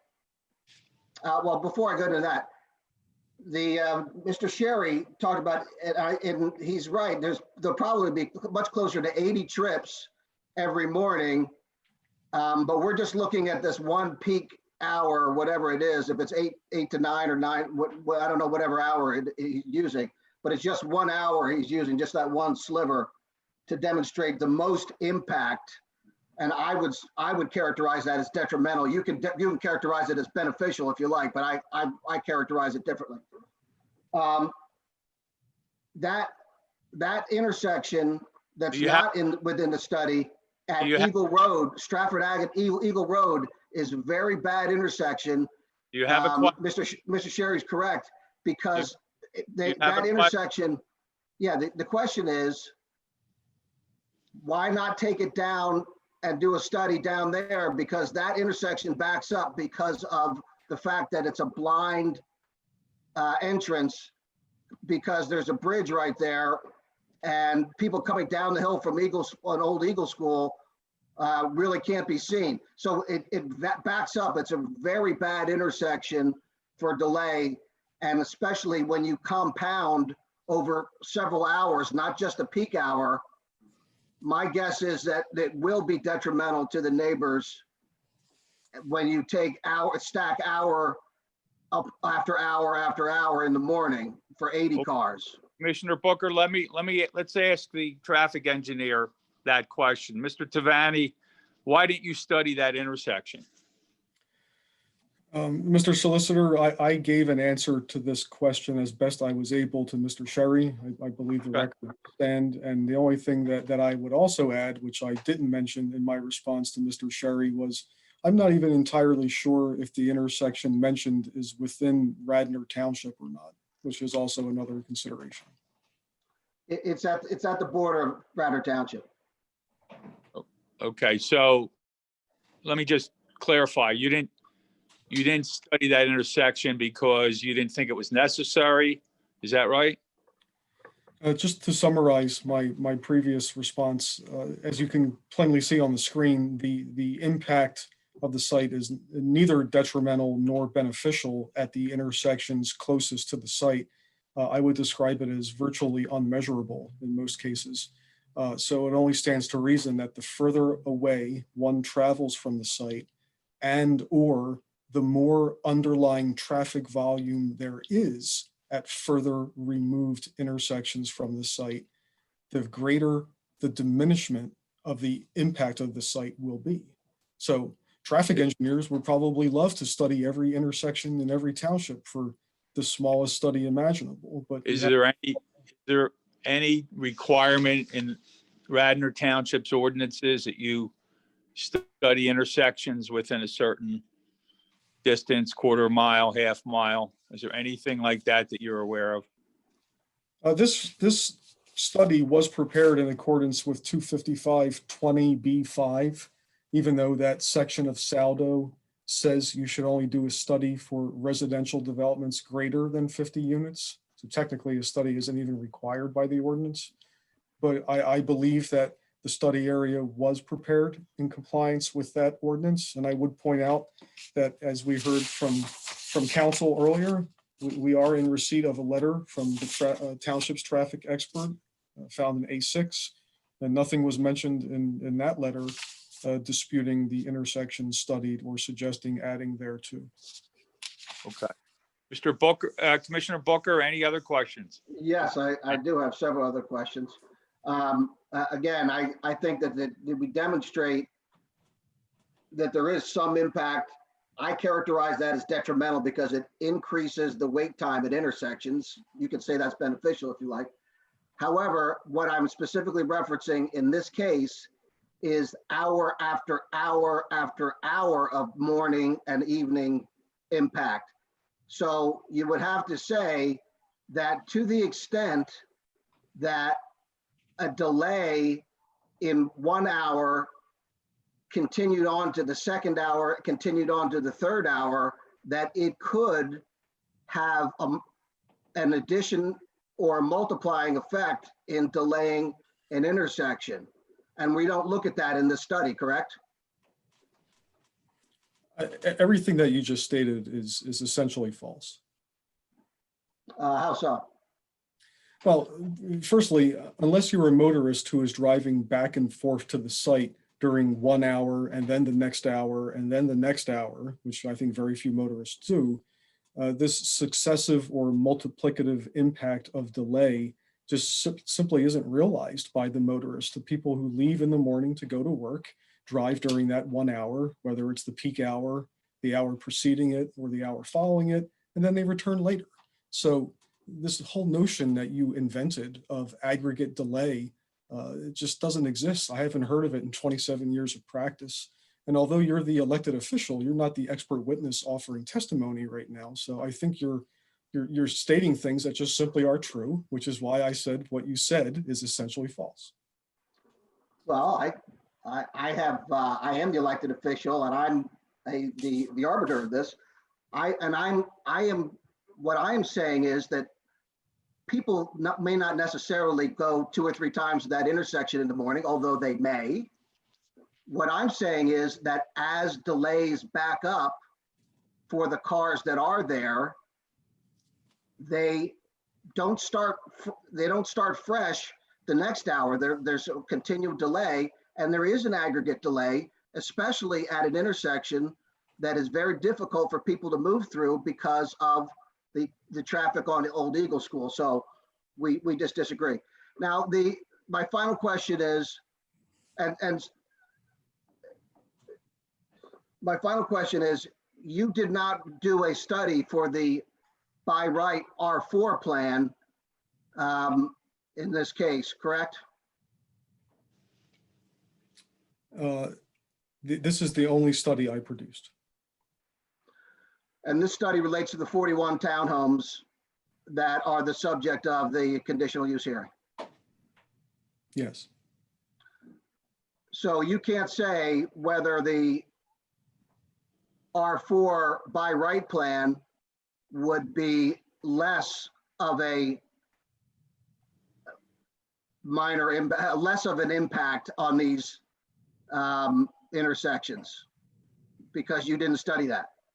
If the by right plan to which you are referencing is the 31 single family dwelling unit plan, which I think we are referencing as the conventional plan, I did not perform a study, but I did consult the trip generation manual to determine how much traffic that site would generate and compared that with what the proposal generates. That was the extent of my investigation. But you didn't perform a study on that, so you don't know. I know that the conventional plan will generate 20% more traffic than what we are proposing. So in my expert opinion, it's entirely reasonable and expected that there would be 20% greater impact. So you're saying 31 homes would have 20% more impact than 41 homes? I'm saying 31 detached single-family homes, according to ITE, not according to FTA, generates 20% more traffic than 41 attached homes. Yes. But you didn't actually perform a study. You just looked at what the ITE data without any additional review of the circumstances in this particular case. I only performed a trip generation investigation as described. So you don't have any personal knowledge. You're looking off of tables, correct? The same tables used in A18. Right. And saying that this will be 41 homes will be less than 31. Less traffic than 31 homes. I was more specific. I said 41 attached homes generates less traffic than 31 detached homes.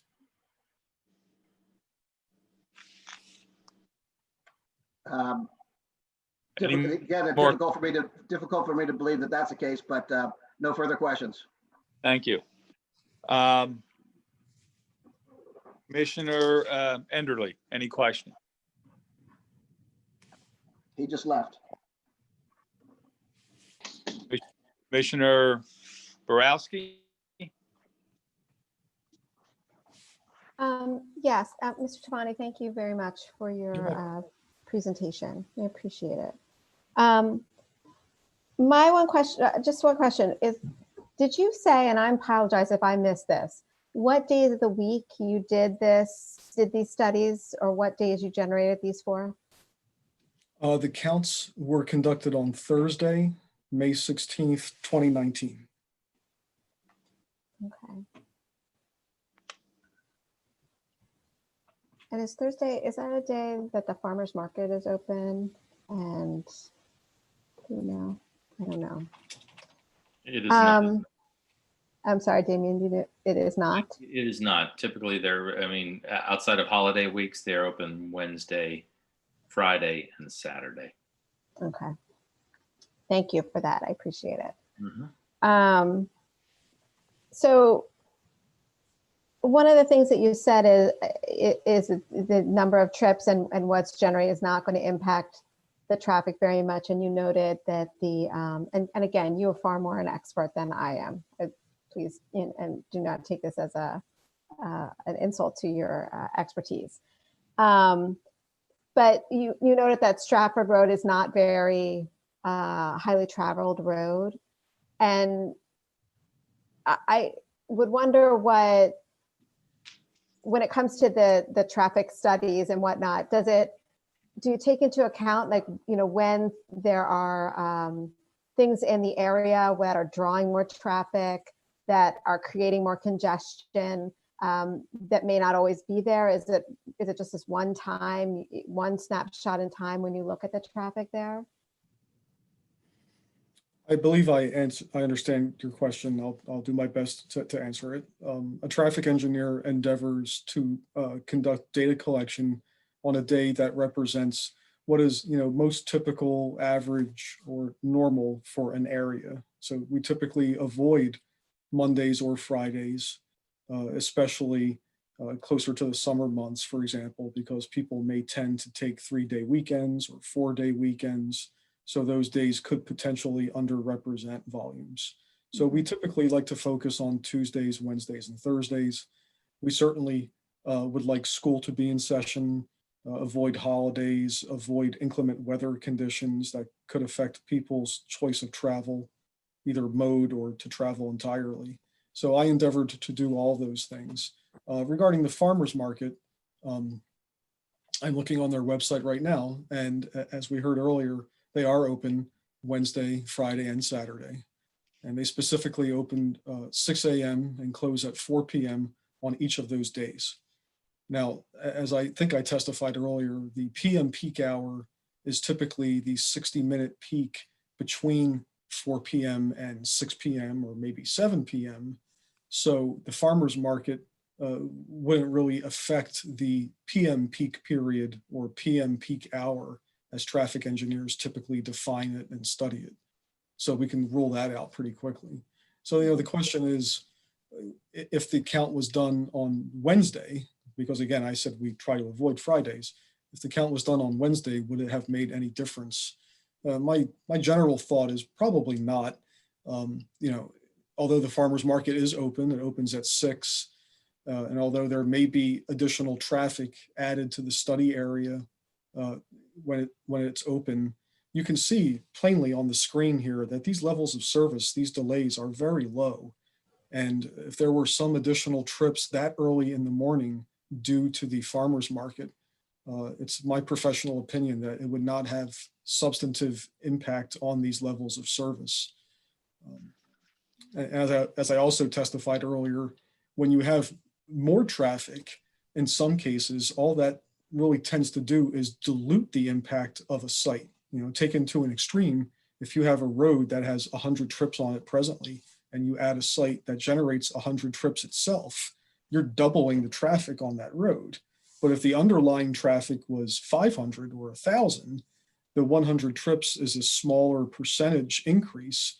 And depending on the motorist and the time of day, it might represent a condition where you're less likely to even notice that increase in traffic because it's a smaller drop in the bucket. Okay. Thank you for that. That was really my only question, I guess, and I think that Mr. Sherry might have alluded to this. Or he may have asked this, I'm not sure, I can't remember. That curve, that Stratford Road has that very significant, it's almost like a dog leg that happens there. And then there's traffic coming in and out of the shopping center where the farmers market is. Did you look at any of that, like that whole, and then there's the convergence also from Eagle Village. Did you look at that intersection? Was that one that you looked at too? And I guess it's really not considered an intersection because they're not really roads that come in and out there, but they're very active and busy, driveways for, some significant shopping areas. So I'm just wondering if that's something that you looked at or considered. I did not. Okay. All right. That's all I have. Thank you very much. You're welcome. Go back to Commissioner Enderle. I have no further questions. Thank you. Commissioner Mulroney. No questions from me. Thank you. Commissioner Abel, any questions for Mr. Tavani? Yes, sir. When you did the study in 2019, do you know what the occupancy rate at that strip mall where the farmers market is located? Do you know that occupancy rate was at the time? No. How about the Stratford Business Center? No. And then the doctor's office across the street that would more than likely cut through that area didn't exist at the time. So, living in that area and traveling that stretch multiple times a day, it's been my experience that since the time period where you did this study, I've seen traffic increase and could only see it increasing further with this development. So, I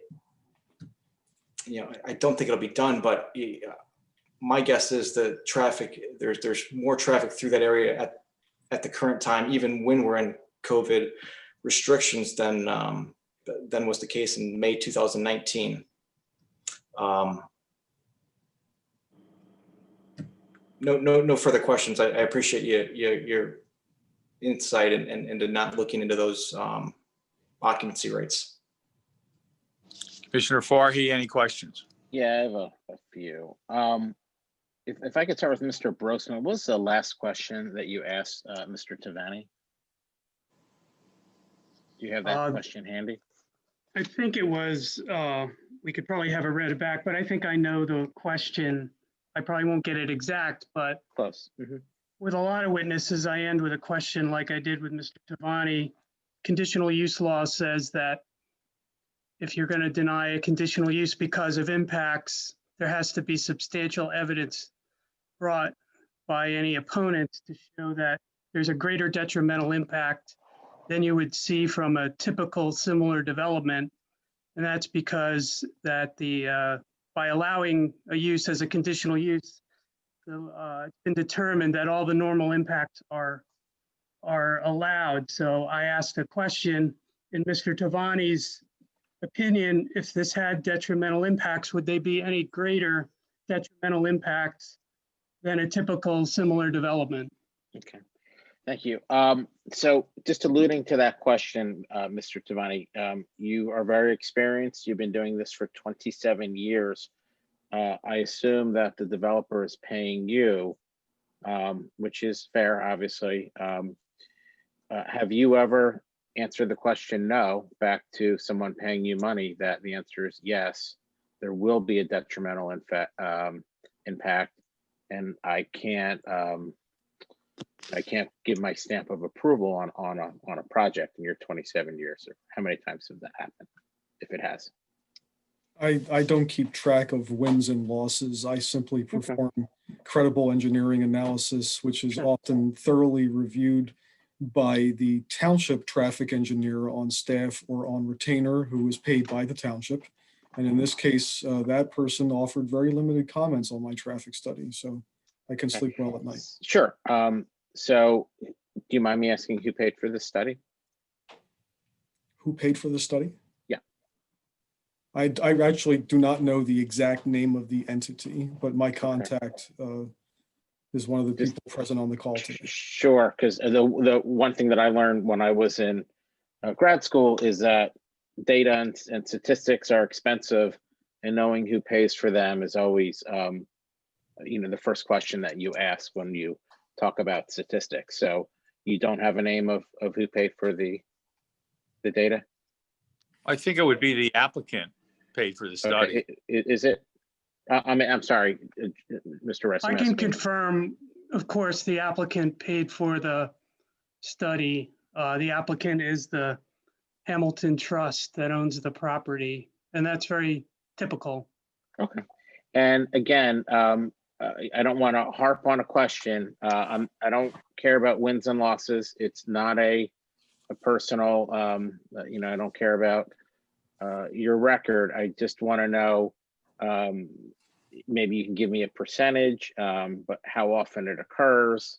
But have you ever not given your stamp of approval on projects where you are being paid for by that entity? The best way I can answer your question is to tell you that there have been projects in the past that I have reviewed and considered and decided not to take. As to your specific question, I honestly don't know the answer. Okay, I'm just asking that. I understand you can look at something and have an idea. Generally, no, this is not good, but would but getting the data, doing the data, then crunching the numbers and saying, yeah, I thought it was going to be good. It's not. It just kind of. That's a question that I have. I unfortunately don't feel that I'm going to get an answer for that, and that's. Let me try again. So there's been many cases where I have told a client and client's counsel and townships that a project has an impact and offered ways to mitigate that impact when and where appropriate. And this is simply not one of those cases. The underlying traffic is low. The site traffic is low. It's lower than the by right plan, as one of the commissioners put it. And that's the end of the story. And the township traffic engineer has reviewed and essentially corroborated those findings. Sure. So getting back to statistics, you just looked at traffic over one day, is that correct? Every traffic study I've ever produced or reviewed has always focused on one typical day for data collection. Okay. So my understanding, and as a statistician yourself, that a statistically sound sample, looking at instances of financial indexes like the Dow Jones, is typically 30, minimum of 30. But you're comfortable stating that this one day does make a trend. Am I correct? Your earlier characterization of me as a statistician is false. I am an engineer. And to answer your question, yes, I am comfortable with the practice that I employed, which is recommended by PennDOT and other departments of transportation as well. So is it fair to say that this one day makes a trend, so to speak? I do not know what makes a trend means. I know this one day is a representative day based on the way I've been educated and the last three. So, okay, meaning that there can be anomalies, but you're saying that there's no anomalies. You can go out there and inspect an area and decide in one day that there's no anomalies. This is what normal, quote unquote, is. You don't typically design for anomalies. You design for. No. So pardon me. I'm not saying that. I'm saying that. How do you know that this one day was not an anomaly on the that there are too many cars, or traffic was heavy that day or traffic was light that day? Kind of similar to what Commissioner Borowski and Commissioner Abel brought up. What when these stores are open or if they're not open. So that's kind of my question to you. So in any commercial setting, there's always some vacancies, and I'm not sure how vacancies in existing commercial sites affect landowners' rights for development of their property. Whenever you do a traffic count, there's always going to be some office that is potentially less full than it could be, or some business. Other days it could be closed, it could be open. That's just the nature of business. Appendix C of my report contains PennDOT average daily traffic data as offered by PennDOT, and that is used as a benchmark to determine whether or not the more refined turning movement traffic counts that I performed were appropriate. So I will stand by my earlier statement that I believe the traffic counts represent typical conditions. And I'm only stating this because I know that we did a speed, not a speed trap, but the police on my street decided to do speed testing, and they did it over a week to make sure that they had data from at least 7 days worth of data. So you're saying one day is acceptable. It's not a cross-examination. I'm just going to say that I personally disagree with it. You're fine with it. I'm going to move on to some next questions, if that's okay. Okay. Okay. Most of the commissioners before me focused on outside of the development. I want to focus a little bit on inside the development. You're saying that between the peak hours in the morning, you're having 21 work trips. That's work. People going back and forth. How about parents taking their kids to school, student drivers, the delivery drivers, etc.? Was that taken? Have you taken that into account, or you're just saying 21 work trips, or are there other trips? Some people go food shopping in the morning. Some people go to the gym in the morning. So I'm just wondering, is it just work or is it just general? Table 1 on page 3 of A18 firstly indicates 20 trips in the morning, not 21. And I mean, that's a minor point, but okay, 20. Just want to keep the record accurate. Great. And that is total traffic. It includes all the potential trips that you mentioned and any others. It is offered by ITE. ITE, it's my understanding, collects empirical real world data from similar land uses and decides to incorporate that in their statistical analyses and publish it in subsequent editions of their trip generation manual. And it turns a blind eye to where people are going or what they're doing. It's just simply cars going in and out of a business or a residential community, as the case may be. All right, have you, last time at the prior meeting, we talked about the density makeup of the residents. And I personally think that the amount of, out of those 41 houses, I think it was 9 houses would have families with school-age children, give or take. Have you and that family housing is factored in? So am I correct? Have you looked at the density makeup of the residents, and did that come into your calculations, or are they two separate engineering reports that have not been reconciled? The input into the ITE trip generation model is typically simply unit count for this land use code. And then from that comes the predicted peak hour trips or average daily trips. And there ostensibly there are differences for different types of residential homes in terms of their makeup of children, and that's all reflected in the data. So there was nothing for me to specifically do or adjust for the number of units supposed to have school-age children, which personally I think is actually a high number in this case. I just followed best normal practices for the trip generation. 2 more, I appreciate your answers. 2 more questions. How wide are the driveways? Not how deep, but how wide are they? I don't It's know. my if Mr. understanding, Mhm. my understanding that the site, the units have 2-car driveways. Mhm. I don't know exactly what that translates to in terms of width. I think Rob Lambert might be recalled later. He might be in a better position to Okay. offer that answer than I. So my, if it's townhomes and they're, and I think that townhomes, there's more activity buying and selling of townhomes because they're more of a homogeneous abode.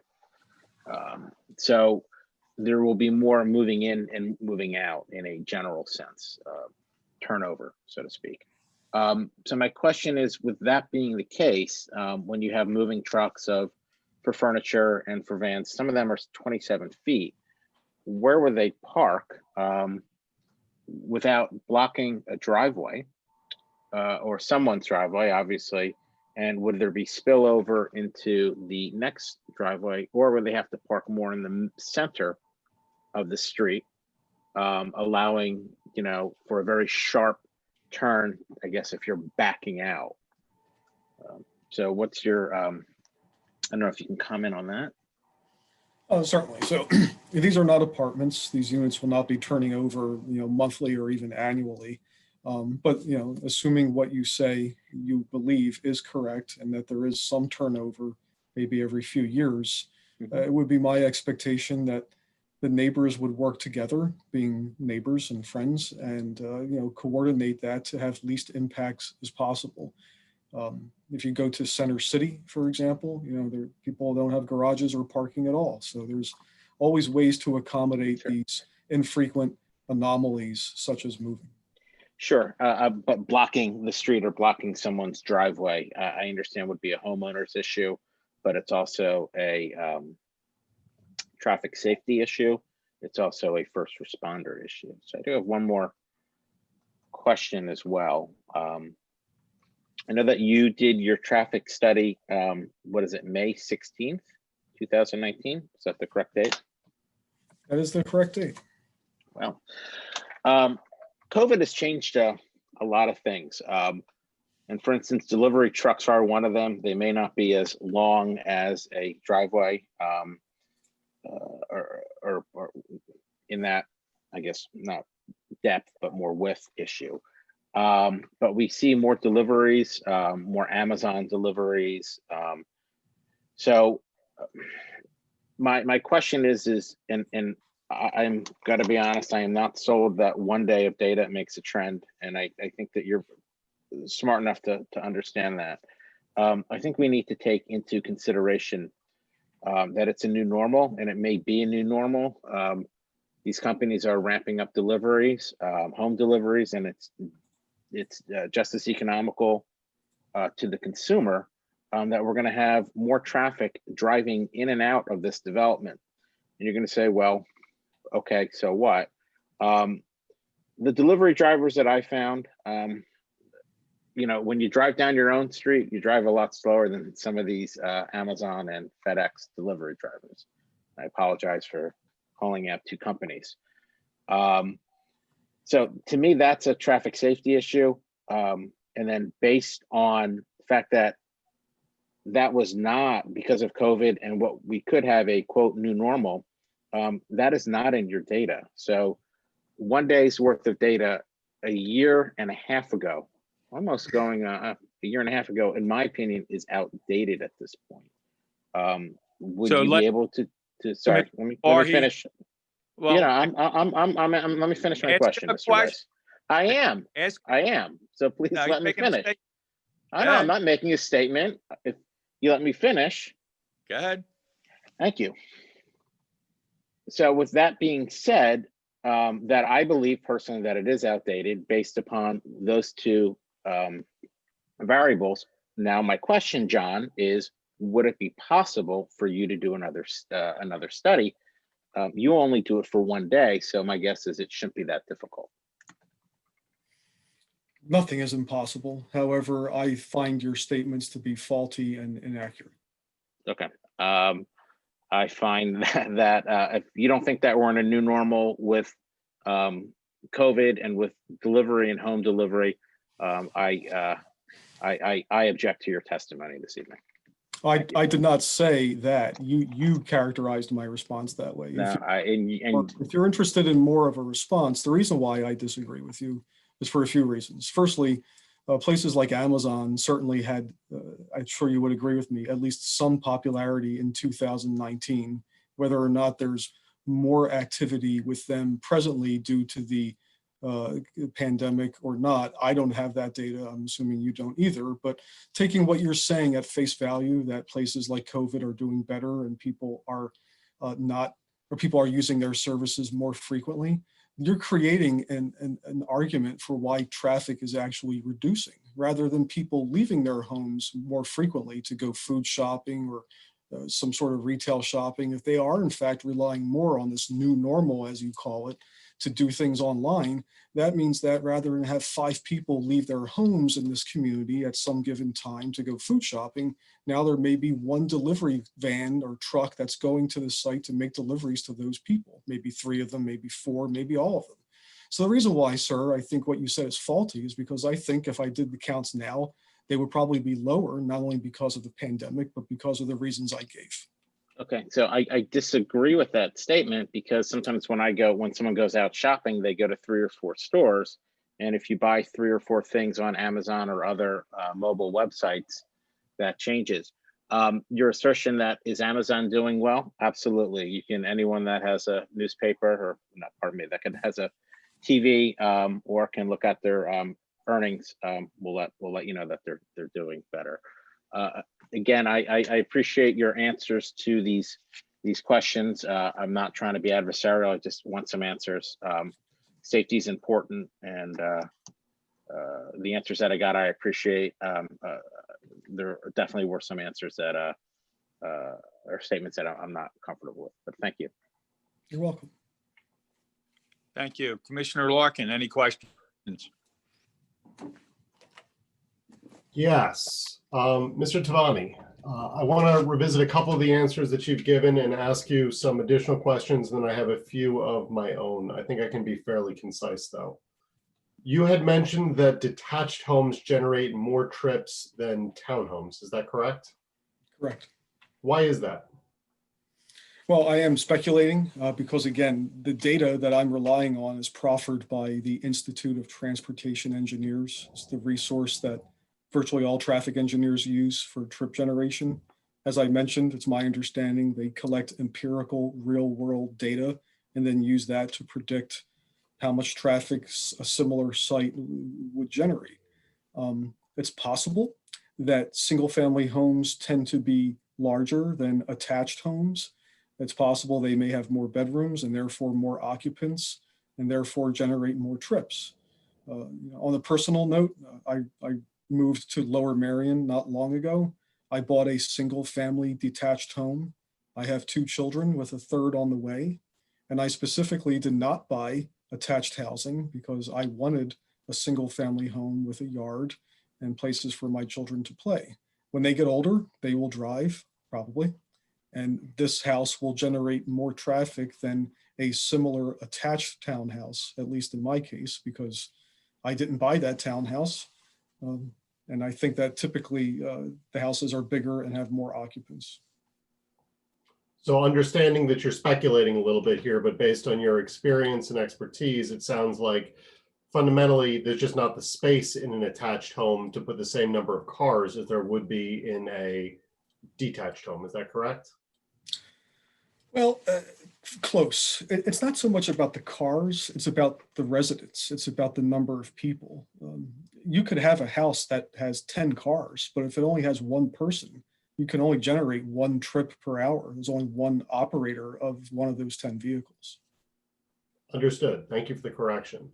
Do you know how many bedrooms are contemplated for the attached homes in this particular case? I do not. That since we are here tonight talking about the 41 attached houses, that is the study that I produced. I simply use the ITE resource, putting in 41 as the variable for attached houses to get the trip generation shown in A18. And then anticipating questions tonight, I did the same thing for 31 detached houses, simply to get a trip generation result. Understood. Based on what you've said, it sounds to me like there's at least a possibility, and I'm asking, not telling here. It sounds to me like there's at least a possibility that if I had 41 attached homes, 41 townhomes that had the same number of bedrooms, the same number of garage parking spots, the same amount of interior space essentially as 31 detached single-family dwellings, then while as a empirical average across the country, it might be that you might be able to predict that the townhomes would have fewer cars because they are in fact similar in this particular instance. That empirical data would not have the same relevance as it would in the aggregate to just housing everywhere. Is that a fair statement, a fair summary, or I guess not a summary, a fair extrapolation of what you've said? I'm sorry, the hour is getting late, and I think I followed along with that, but could you restate perhaps in a more brief fashion? Yeah, that was a terrible question. Let me try again. You've said that on average, the empirical reality in the country is that townhomes have fewer cars, and you've been kind enough to speculate based on your experience that the reason why is because they are able to house fewer persons. Well, let me stop you right there. What I said is the average trip generation rate, the number of trips generated per unit, according to ITE, for attached houses is a lower number than detached houses. It has nothing to do with cars. It probably has to do with people and bedrooms, but I'm speculating. But I do know conclusively that the trip generation rate per unit is higher for detached homes than attached homes. Understood. In my reformulation of the question, I don't think that I mentioned cars. I'm trying not to because I understand exactly what you're saying. My question to you is, if I have a single family dwelling that has 5 bedrooms and a townhome that has 5 bedrooms, is there a reason to believe that the two would generate a different level of trips based on what you've just said? Or should I assume that they'll have a similar number of trips? Now I understand your question. Thank you. I think they would be much more similar than what the ITE data suggests. However, and I am speculating here, I would think that a 5-bedroom townhouse would probably have some of those bedrooms more likely to be guest bedrooms or home offices, not necessarily children in those rooms, than a 5-bedroom attached house. So therefore, I think it's still possible that a similar number of bedroom attached house would generate less than a detached, but I offer that I am speculating. Understood. I want to press you a little bit now on when you said it's really more an issue of people than it is of cars. And I'm gonna present this to you as a statement, but I'm going to ask you to correct me because I really mean it as a question. Got it.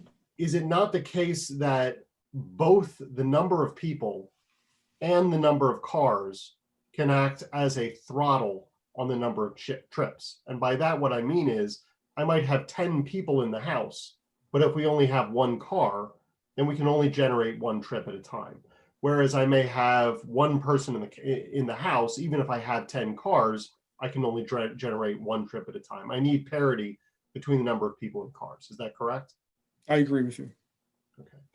Similar question to the number of bedrooms then. Are you aware of a differential between the number of driveway spaces in the by right plan as opposed to the conditional use plan?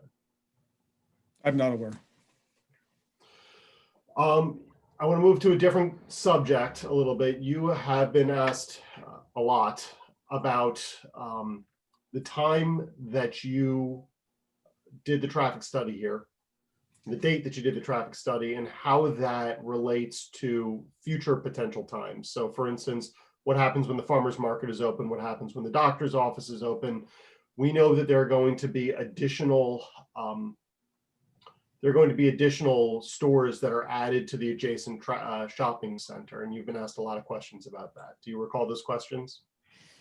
I recall being asked about occupancy of the existing shopping center, not about the addition of new space. Understood. I can tell you that it is our expectation as a township that we're going to see some additional stores in that space. We're hopeful that they're going to be popular. My question to you is, do you have any formal methods, something beyond intuition based on your own experience, to perform predictive analyses on how trips will change as nearby properties come into greater use?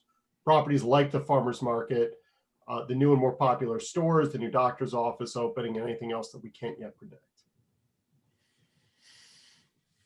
So your question specifically is if there's tools to talk about the synergy among all these uses and how that affects trip making? Yeah, I guess the way that I might describe it, to give an extreme example, is if you have a sleepy little dead end street and then a Walmart opens at the end of it, I think that we would all agree that that street is suddenly going to have a lot more trips than it did before. Yes. Is there any formal tool, method, policy out there that's been promulgated that allows you to give a predictive analysis, or is that just something that you can't do because you're a traffic engineer, not a magician? Well, I think the simple answer is you would just do a traffic study for that Walmart, not unlike what I prepared for the applicant, to determine how much traffic it will generate, how it will go to and from that site, and superimpose that on the road network like I did.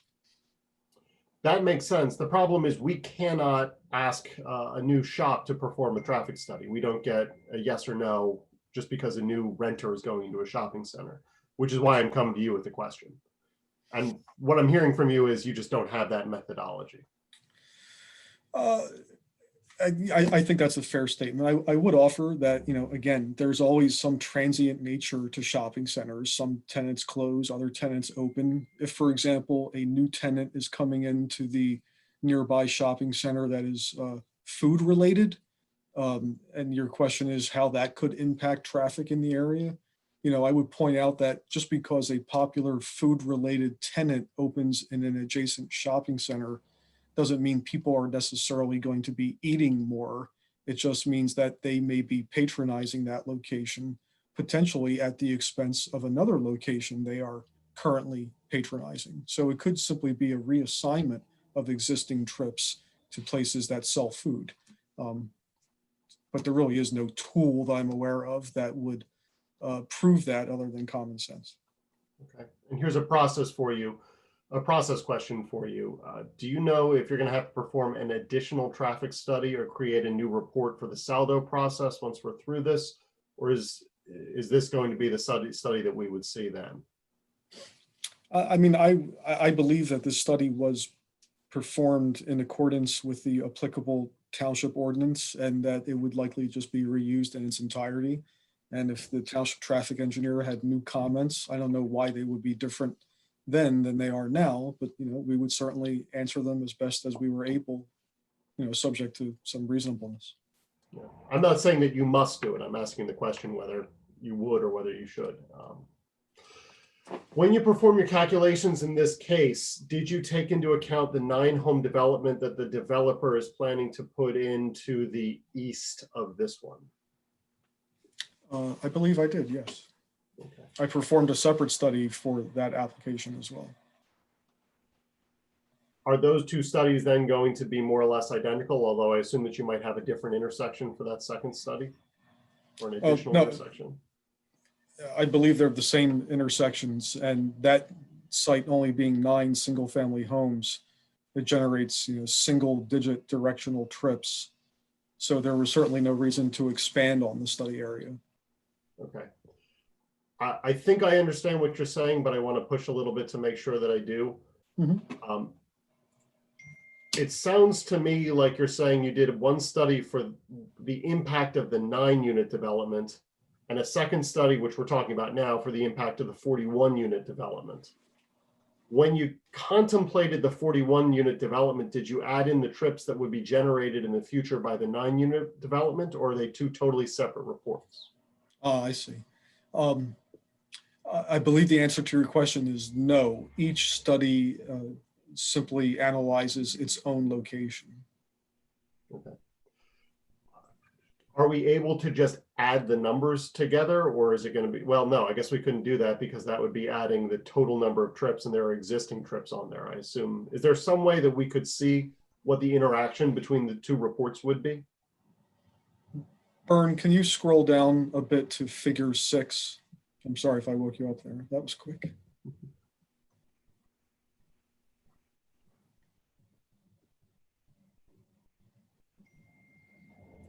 That's good, thank you. So this is a figure from the 41-unit study, obviously, that shows site traffic. Numbers in green are hourly volumes assigned to different directions based on the trip distribution model entering the site, and red are leaving the site. And you can see that for this the larger of the two communities, all of these trips are modest. For the 9-unit site, they will also be modest. In order to include the impact of B on study A and vice versa, I would need to surcharge this figure into each other study and then redo the future levels of service. That can certainly be done, but typically a traffic engineer only includes what we call other development traffic if the other development is an approved land development that has certainty it's going to be constructed. And since these are running like a pseudo parallel course, I believe the reason why we didn't do that is because neither is simply approved at this time. And clearly the low number of trips suggests, and I've stated that the impact is virtually incalculable because it's so low. And I would expect that would be the same even with the other trips added. Okay, so you haven't done the study, but based on your experience, you're looking at it and you think that the numbers aren't going to materially change. That would be 2 yeses. Okay. I'm assuming then that your calculations also did not include the 20-home development that's pending before our planning department on Eagle Road at Radnor Street Road. We're calling it internally the Eastern development, the Eastern Lot development. So interestingly, I believe I prepared the traffic study for that subject. Okay. And no, it did not. I mean, that is somewhat nearby, but as you might imagine, some traffic will go out Eagle Road to the east to King of Prussia, Radnor Road to the north. I mean, there might be some cross-pollination between these sites, but it's certainly not going to be up to a large extent. Okay. Would there be any distinction between the trips that were generated on these particular streets if we had the by right plan with detached homes as opposed to the conditional use plan with attached homes? What was the first part of your question, sir? Sure. If you were to recalculate to take into account the eastern property, would there be any distinction in your calculations as between, on the one hand, the conditional use plan with attached homes and the single family dwelling by right plan with detached homes? No, I don't believe there would be. Okay.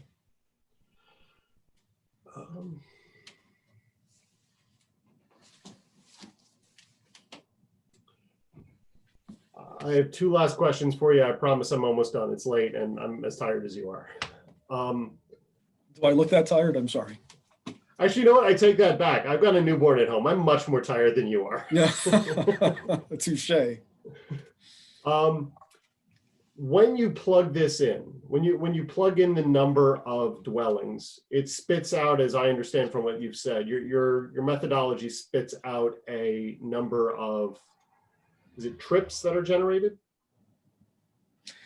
Yeah, the model has actually, the publication has actually gotten pretty sophisticated, and you can, with certain databases, you can look at the number of people it will generate in terms of pedestrian trips or bicycle trips. But, you know, by the by, most of it is automobile trips that is available. And what it spits out is total activity during the AM or PM peak hour or daily. And then it gives you an estimated split of how much would be entering versus exiting that you apply to that total, and you're off to the races. Okay. How is it able to do that without knowing the number of bedrooms or occupants? Is it just a guess at an average? Well, I think, I believe what happens is, you know, say this development was approved. There will be nothing preventing me, the township, or anyone from going out and doing traffic counts at the two driveways and comparing that to the total unit count, you know, publishing a report, swearing to its authenticity, and sending it to ITE for consideration in future publications. The person preparing that study, if they wanted to, could dig into the number of bedrooms, the number of residents, any other variable. But what they typically probably do is simply look at the number of houses and just submit that, you know, X and Y, and ITE decides whether or not to use it or not, and that's it. So there are probably cases where the empirical data is more rich than others. But what they have probably determined is we'll just keep it simple and focus mainly on things like unit count for residential sites or thousands of square feet of gross leasable area for commercial sites, things like that. So instead of asking you a question, I'm just going to tell you what I'm struggling with, and I'm hoping that you can set me straight. I'm looking at the delta between the number of trips that are generated in the by right plan and the proposed conditional use plan. And what I'm hearing from you is that the data that you have for us is based on national averages that are empirically created, but we don't actually know what the number of bedrooms would be in the by right plan versus the number of bedrooms in the conditional use plan.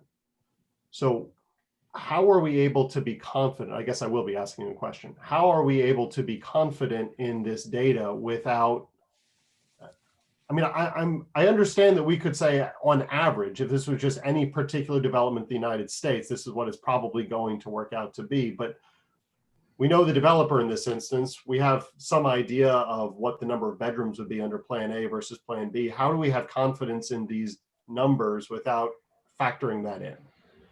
Well, I mean, the best way I could answer your question, I believe, is this. The attached housing, I believe, is, you know, largely a 3-bedroom product. If this plan were scrapped and the conventional plan was built with 31 single-family homes, they would be probably selling at a higher price point, would probably have more square footage and probably be 4 bedrooms, maybe even 5. I think that's just the simple, economics of the site. It's fewer units, they're going to be more expensive, they're going to be larger. That means they'll have more occupants and generate more trips. I think that's the logical outcome here, and that's probably the logical outcome everywhere, which is why ITE typically finds that the average trip generation rate for detached housing is greater than attached housing. And then last question for you, I promise. What would be the effect on your calculations, if any, if an egress were added onto Eagle Road? Well, it would certainly be very little. As we saw at some length earlier, the level of service impact at the 2 site driveways and the surrounding closest intersections is almost immeasurable. If you just add another way in or out of the site, that's only going to, further diminish the activity at the other driveways, but it's already hardly indistinguishable from the existing condition according to the model. I would also point out that access management practices typically say it's better to access a side street that already exists and connects to a busier street than put an access directly on the busier street.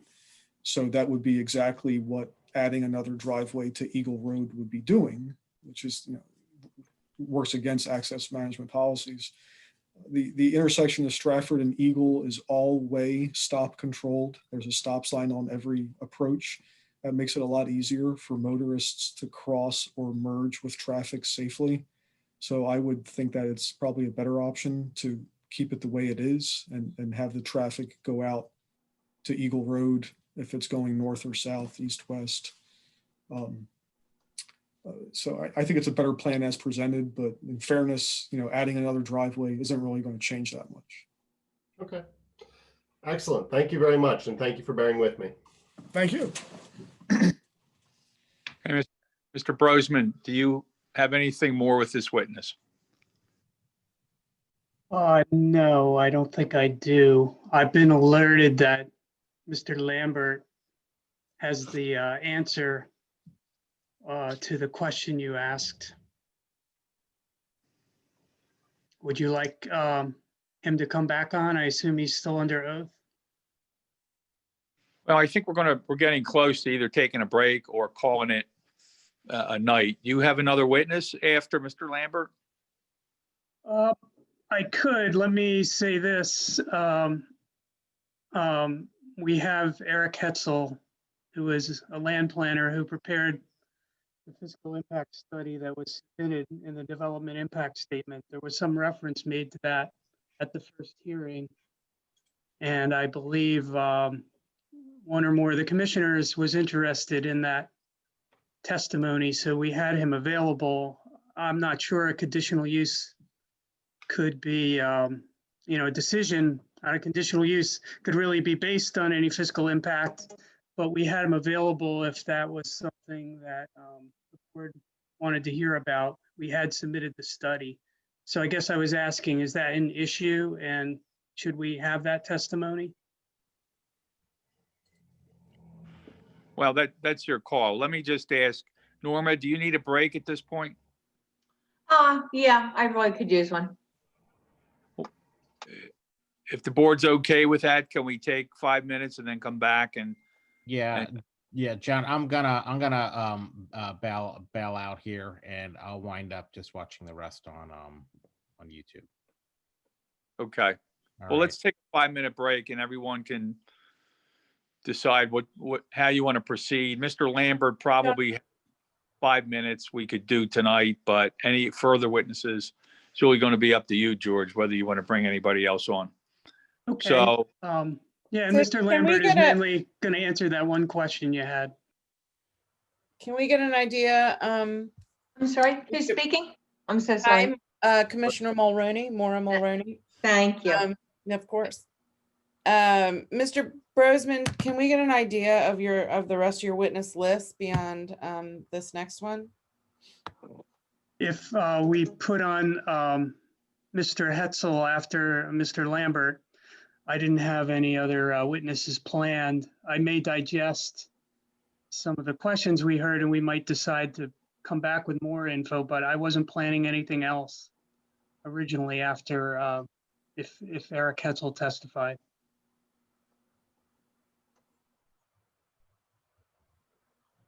So I guess I'm asking, so is that two more witnesses? One more, Mr. Lambert is just answering one question that Mr. Rice had. And then we have Eric Hetzel available to discuss the fiscal impact study. And how long would that be, George? I always guess wrong. I would say 20 to 30 minutes, probably direct testimony, 15 to 20 minutes, but I'm sure there will be questions. So, Thank- well, before we break, what's the board's pleasure? Do you want to try to finish this tonight or bring back the other witness at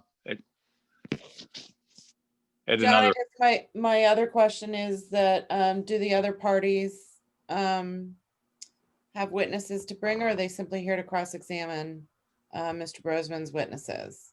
I mean, the other parties have the right to call witnesses. Have you had a list? Do you know if they are? I have no information what the other parties intend to do. As Is I there said, anyone here who can speak to that? the only resident party witness that's here is Mr. Sherry, Steve Sherry, 9 Grant Lane. So I'm a little, I don't know where the rest of the people are. They all received letters notifying them from my office. It's been posted on the website. So I think maybe there's probably got to be another night, another scheduled night to finish this out. And We'll need public comment as well. and there's public comment. And I think for tonight, my suggestion is Mr. Lambert, and I think he has 2 questions to answer. One is the size of the open space, common open space. And at last month's hearing, Commissioner Mulroney asked what the footprint of the townhomes were. How many square feet are the townhomes? I haven't heard the answer to that one yet. So can we take a 5-minute break, come back? We'll have we'll have the engineer back on and let him answer those 2 questions, and then we can talk about scheduling another night. Okay, yeah, that's Thank good. you. I would, if we can all hold on, if we can, I would suggest after the break to get through Mr. Brosman's presentation fully with both witnesses so that our next meeting is the response. Just my suggestion, we can talk about it after the break. I have to bail out, but I would prefer to hear Mr. Henkel another night. I definitely am going to have a lot of questions. And it's getting late. It's going to be 9:30 by the time we get back on. So I think we should all be fresh. This is 41 houses, so it's a big development. With that said, have a good night, everybody. I'll catch everything else on YouTube. Okay. So we'll come back at 9:30 with Mr. Lambert and then discuss where to go from there. Okay? Okay. Very good.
Mr. Sherry, are you still on the call?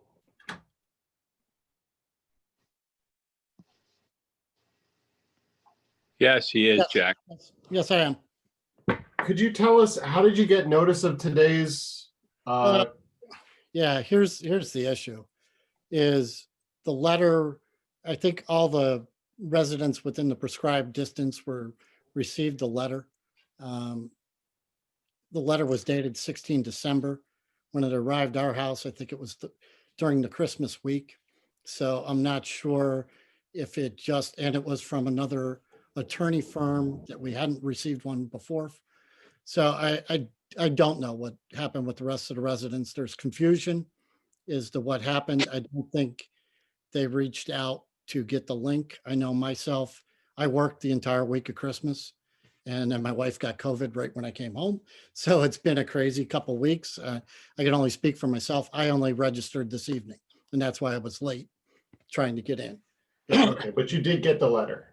I did receive the letter, and it was dated 16 December. Okay, thank you. Yeah, and my office got two calls back from residents about the letter, confirming. So I'm sort of mystified what happened, why more of the residents are not here, but they're not here. Yeah. Did we get a sense from Peggy as to how many may have reached out to get the link? Like, I mean, maybe they did and they just are unable to make it, or something came up, but do we don't know? I don't, yeah, I really don't know. If I may, Please. you know, I think part of the confusion I can justify for myself, and it may have been, everybody saw the first line of the letter said that the Board of Commissioners hearing was December 7th, which was advertised after the last meeting. The last meeting, there was a link that was put out. So I think people were assuming that they could find that again on the website. And myself searching the website tonight, there's the 11th, your Board of Commissioners meeting on the 11th is listed, but this meeting wasn't. So as far as I could find on the website. So I think people that may have missed it, as I did, that you needed to pre-register, got lost trying to find it on the website. So the process is a little different this time Yes. than it was last time? Yes. Okay. I'm going to say I'm a little concerned about that. And the lack of residents. Didn't we have 13 people entered in as parties last time, didn't we? Yes. I will, once this is done, I have contact with most everyone. We'll put out a synopsis of the process. Can we expect the same process going forward for the next meeting, that we'll receive a letter with the same kind of issue? I mean, I can do that again. That came from my office. Right.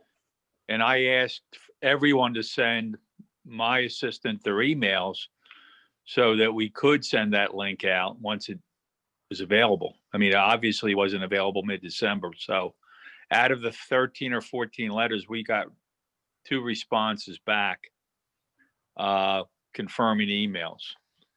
And that was it. So I was a little surprised we really didn't get, more, we received 2 emails back, because the night people entered their appearance, we got addresses, we didn't get email addresses. So that's probably something that would have been in the record if it was done that night, but it wasn't. So We'll know for next time. yeah, and we'll make sure letters go out, and we're going to have to put more explicit information regarding the links to the meeting available at the Township building through Peggy. So we're back now, and I guess Rob Lambert, who's still under oath, is going to testify. Mr. Brosman, briefly. Yeah, he had some questions we said he would answer, and I guess I'll ask them those if I've missed them. And then I had one other one I want him to clarify. Rob, you're still under oath. Mr. Rice, I think, asked for the size of that open space area in the center there. Yes, so using Exhibit A11, which is on the screen, between unit 21 and 35, so the one on the unit on the left and the unit on the right, there is, I believe it was 212 feet between those. And if we use the right-of-way line and go to the unit 26 through 29, that's 207 feet. So, it's like roughly, using round numbers, 200 by 200. Okay. And what about the square footage of the units? That was a question that was brought up last month. And It's anticipated that there'll be approximately 4,000 square feet. each of the townhomes. Correct. Okay. Was there any other information that the board was looking for from Mr. Lambert? Any of the commissioners while he's on the witness stand?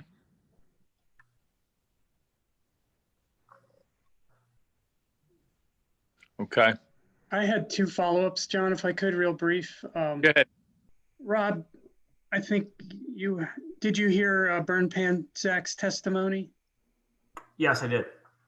He was asked about Radnor's, I'll call it during construction tree protection requirements. Are you familiar with those? Yes, I am. Can you comment on what would be required here? Yeah, so I'd say that Radnor probably has some of the most stringent tree protection standards in the region. They require a chain link fence instead of, usually you see like an orange fencing for the tree protection. They actually require a chain link fence, which has posts that go into the ground to be installed. And we have a sheet, we don't have to pull it up, but it's in A4 sheet 6, which shows the location of all this fencing. And we'll work with the Shade Tree Commission on the exact placement of the fencing. But once that's approved on a project of this scale, that fencing is likely to be staked out. So we'd actually send out our surveyors to put it in exactly as it's shown on the plan. And those posts and chain link fence get installed on site. Thank you. And then one last thing, reference was made to the location of the Radnor Township line. I think on A8 we showed that. Could you just show that so it's clear? Yeah. That's the last thing I had for Mr. Lambert. So Exhibit A8, on the right-hand side, you can see there's a long dash with two short dashes going vertically on the page, top to bottom. And it really goes down the center of Grant Lane, and that's the township line. Anything to the right of that is Radnor Township. Anything to the left of that is Tredyffrin Township. So basically one property away from the site is the line. Yes, the properties that are on the subject property side of Grant Lane are in Radnor. The properties on the opposite side of Grant Lane are actually in Tredyffrin. Thank you. That's all I had for Mr. Lambert. Does the board have any questions for Mr. Lambert? Based on what he just said. Yeah, I have to apologize. I coming back from break, maybe didn't tune in, but can you repeat for me again the size of the houses? And most particularly, I'm interested in how many bedrooms are planned for each style? The buildings are approximately 4,000 square feet. Each unit will be approximately 4,000 square feet. The footprint's about 2,000 feet and it'll be 2 stories. I don't have the exact number of bedrooms for each unit type. Can you think of a comparison style of house that is that same size and how many bedrooms could be in it?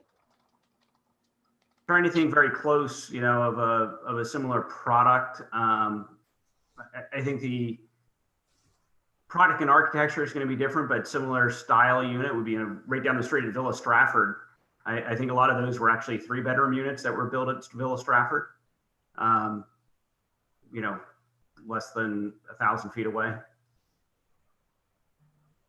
And that's would there be room for more bedrooms in a townhome that size? I'm sure it can be configured with more bedrooms. Thank you. Okay. Okay, so that completes Mr. Lambert's testimony.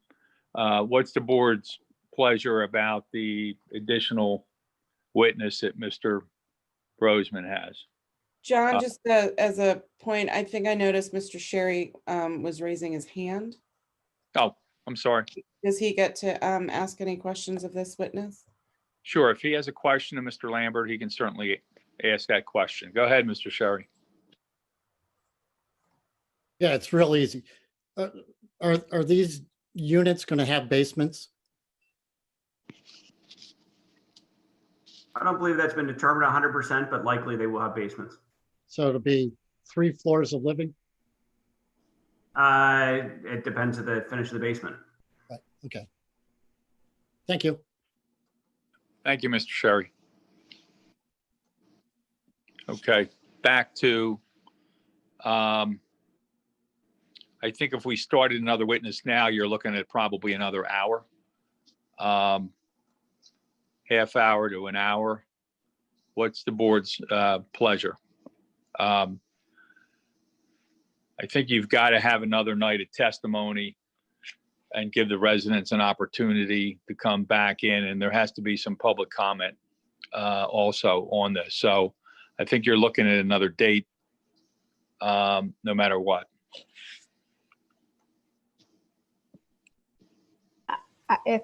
If you're asking, John, this is Commissioner Borowski, I would like to hold the testimony of this last witness until we reschedule, and I am concerned about the residents not being here to participate, whether that, for whatever reason, but I am a little concerned about that. Okay. Plus, I think we are missing now 2 commissioners. I don't know if Commissioner Abel is still on or not. Oh, I think he Pretty is. soon, I'm going to fall asleep. Okay.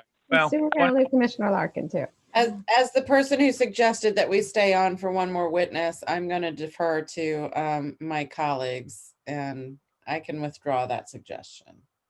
Well, since we really need grateful another and night tired. anyway, I'd say let's do the last witness and the economic information, and then have public comment, and then do the decision at the next meeting. I agree. I agree. Okay, so, all right, then we'll close the hearing for tonight. And my suggestion is that, George, you're going to need to provide us some dates when you're available with your witness. We'll have to discuss internally what to do with the residents, but at the very least, they're going to need to get written notice again with some more information. And then once I get dates from Mr. Brosman, I'll circulate them to the Board of Commissioners, and we'll try to nail that down. Mr. Brosman, are you okay with the commissioners that are not on, that haven't sat through all the testimony tonight, reviewing the transcripts in order to render a decision once we get to the end of this? Yes. Okay. Then, my suggestion is, this is January 7th. We're probably looking at sometime within the next 30 days, scheduling another night. It's probably going to be at least a couple hours, I would think, with testimony and any resident comment or questions, or even testimony if any of the residents want to testify. So George, if you could provide some dates over the next 30 days, we'll circle back tomorrow and try to get a consensus. Yeah, John, I'll get the dates, and I'll give further thought too if I really even need that extra witness, but I'll let you know that, but we'll get you some dates. Okay, and you're okay with continuing this out another 30 days, correct? Yes, I believe under the MPC that's permissible anyway, but I agree. Well, I always like to get, Sure. council to agree on the record, because sometimes they forget things. So any questions where we're going from the board. Anything else before we conclude?